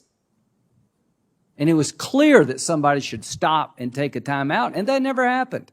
And when Horowitz looks at it in 2019, he found a ton of stuff that should unnerve all of us. Keep in mind, Senator, and I think it's a very valid question you asked, why didn't I do something? And from my perspective, that is what I do. I refer allegations to the Inspector General who works for me, I think the point is he does the investigation. That this thing went on 2 years, and in August 2017, none of the people named in the memo had a tie to Russia at all. General Flynn wanted to be dropped out of the thing, and the seventh floor kept him in it. Carter Page was no more a Russian agent than I am a Chinese astronaut. Papadopoulos had said many times, when he didn't know he was being taped, it'd be treason to work with the Russians. We just don't understand how it started to begin with, to be honest with you. And I think you were very honest up front, saying if you knew then what you know now, maybe things would have been different. But that's all this is about, is trying to find out how it went so long. You did a better job with my time than I have. But I got one other comment. Yeah, sure. Rod, this is what really bothers me. I mean, a lot about this circus without a tent bothers me, but I really believe the FBI is the premier law enforcement agency in all of human history. And the American people trust it. And you don't want an American, when an FBI agent knocks on your door, to have to go, wow, I wonder if he's a Republican or a Democrat. Exactly. But here you've got a guy like Flynn, and I've never met the general. But the FBI had already concluded that he didn't do anything wrong. There was no collusion. And it appears that, but they were going to take one more shot, some people at the FBI. We're going to interview him at the White House, see if we can catch him in a lie. And the agents who interviewed him came back and said, well, I don't think he's lying. And the next thing we know, the prosecutors working for Mr. Mueller are saying, here's the deal. You're going to plead guilty to lying to the FBI. We're going to prosecute your kid. And we're going to break you in the process. I don't think that's justice. I don't care whether you're a Trump supporter or a Clinton supporter or a Biden supporter. Man, that's not justice. If it went down that way, Senator, I would agree with you, and I understand why you've reached that inference. All I can tell you is that I certainly was not under the impression that he hadn't lied. As I think I made quite clear, I was under the impression that General Flynn had willfully lied to the FBI and to the Vice President. So this fact, but under oath, to the this fact that you've put in there, that the agents didn't believe that he had lied. Yeah. I don't recall understanding that at the time, Senator, and I've read the filing. And I'm sure the General Barr will give us a full readout at the appropriate time. The case is still pending, so we haven't heard the whole story. But if there's any evidence of misconduct there, Senator, I'm confident the General Barr will bring it to light. So I don't think we should jump to that conclusion until we've heard from General Barr about that. Okay. Thank you, General. Thank you very much. Senator Blackburn. Thank you, Mr. Chairman, and thank you for being here. You know, Senator Booker asked, why were we here? We're here because trust has eroded in the FBI and Department of Justice, and you see this carried out by the Obama FBI and DOJ, and people are just, they cannot believe this happened. And you know, I have to tell you, Mr. Rosenstein, when you think about insurrection, generally you think about violence, you think about armed criminals, they're taken to the streets, but there are some plots that are there that are done, they're quiet rebellions, and they use the cloak of law to shield them. And you've got where corrupt officials really exploited their powers to destroy careers. You've got partisan hacks that manipulated conspiracy theories to destroy careers, to destroy their political enemies. And these unsubstantiated conspiracies, and this is really what gets us, this has wasted a lot of our time and a lot of money, and it has destroyed the trust. And the Mueller witch hunt tried and failed to get rid of a president, and then you had the impeachment, and the Democrats tried that tried and failed. And the deal is that the American people should be able to trust the FBI and DOJ to have one set of rules and one standard, and that will apply to everybody. And we know that didn't happen. There hasn't been accountability, and there seems to be a double standard. One for the in crowd and a different one for the out crowd. And let's go back to Mr. McCabe. The IG caught him lying 3 times under oath. And you've said you did not think he was completely forthcoming, I think was your phrase you used, in his conversation with you.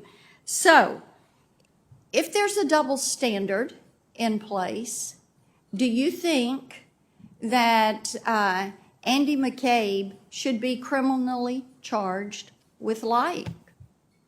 Senator, I don't express any opinion about that. I don't have access to the evidence, and so I'm really not in a position to comment on it. The evidence being whatever information was gathered through the investigation. Okay, so you have no opinion. If he he lied, and we know he lied. If he willfully lied and it was material and it satisfied the principles of federal prosecution, then yes. Then yes, I don't have an he opinion should be about charged. Okay. All right. Michael Flynn was a target because he supported Donald Trump, correct? I do not understand that to be the reason he was a target. Okay.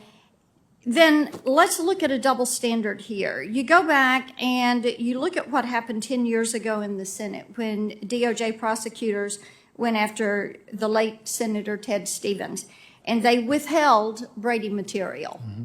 And that was vital and relevant. And it is a tragedy that Senator Stevens was exonerated only after he passed. So let me ask you this, is history repeating itself today that the prosecutors that went after Flynn and they withheld Brady evidence and they violated his constitutional rights, so should the charges be dropped against Michael Flynn? Senator, I'm not going to comment on the pending case, but I think it's important for you to know. I read the pleading that was filed, and I know people have jumped to the conclusion that there may have been wrongdoing by the prosecutors. I haven't seen that allegation raised by the Attorney General or by U.S. Attorney Jensen. So you have no opinion if there should be consistency? I believe there should be consistency. You believe there should be consistency. So if you're consistent, then the charges would be dropped, correct? I don't know it's hard for me to compare the two cases. Hard for you to say. Okay. You've got your daughters here with you today. I do.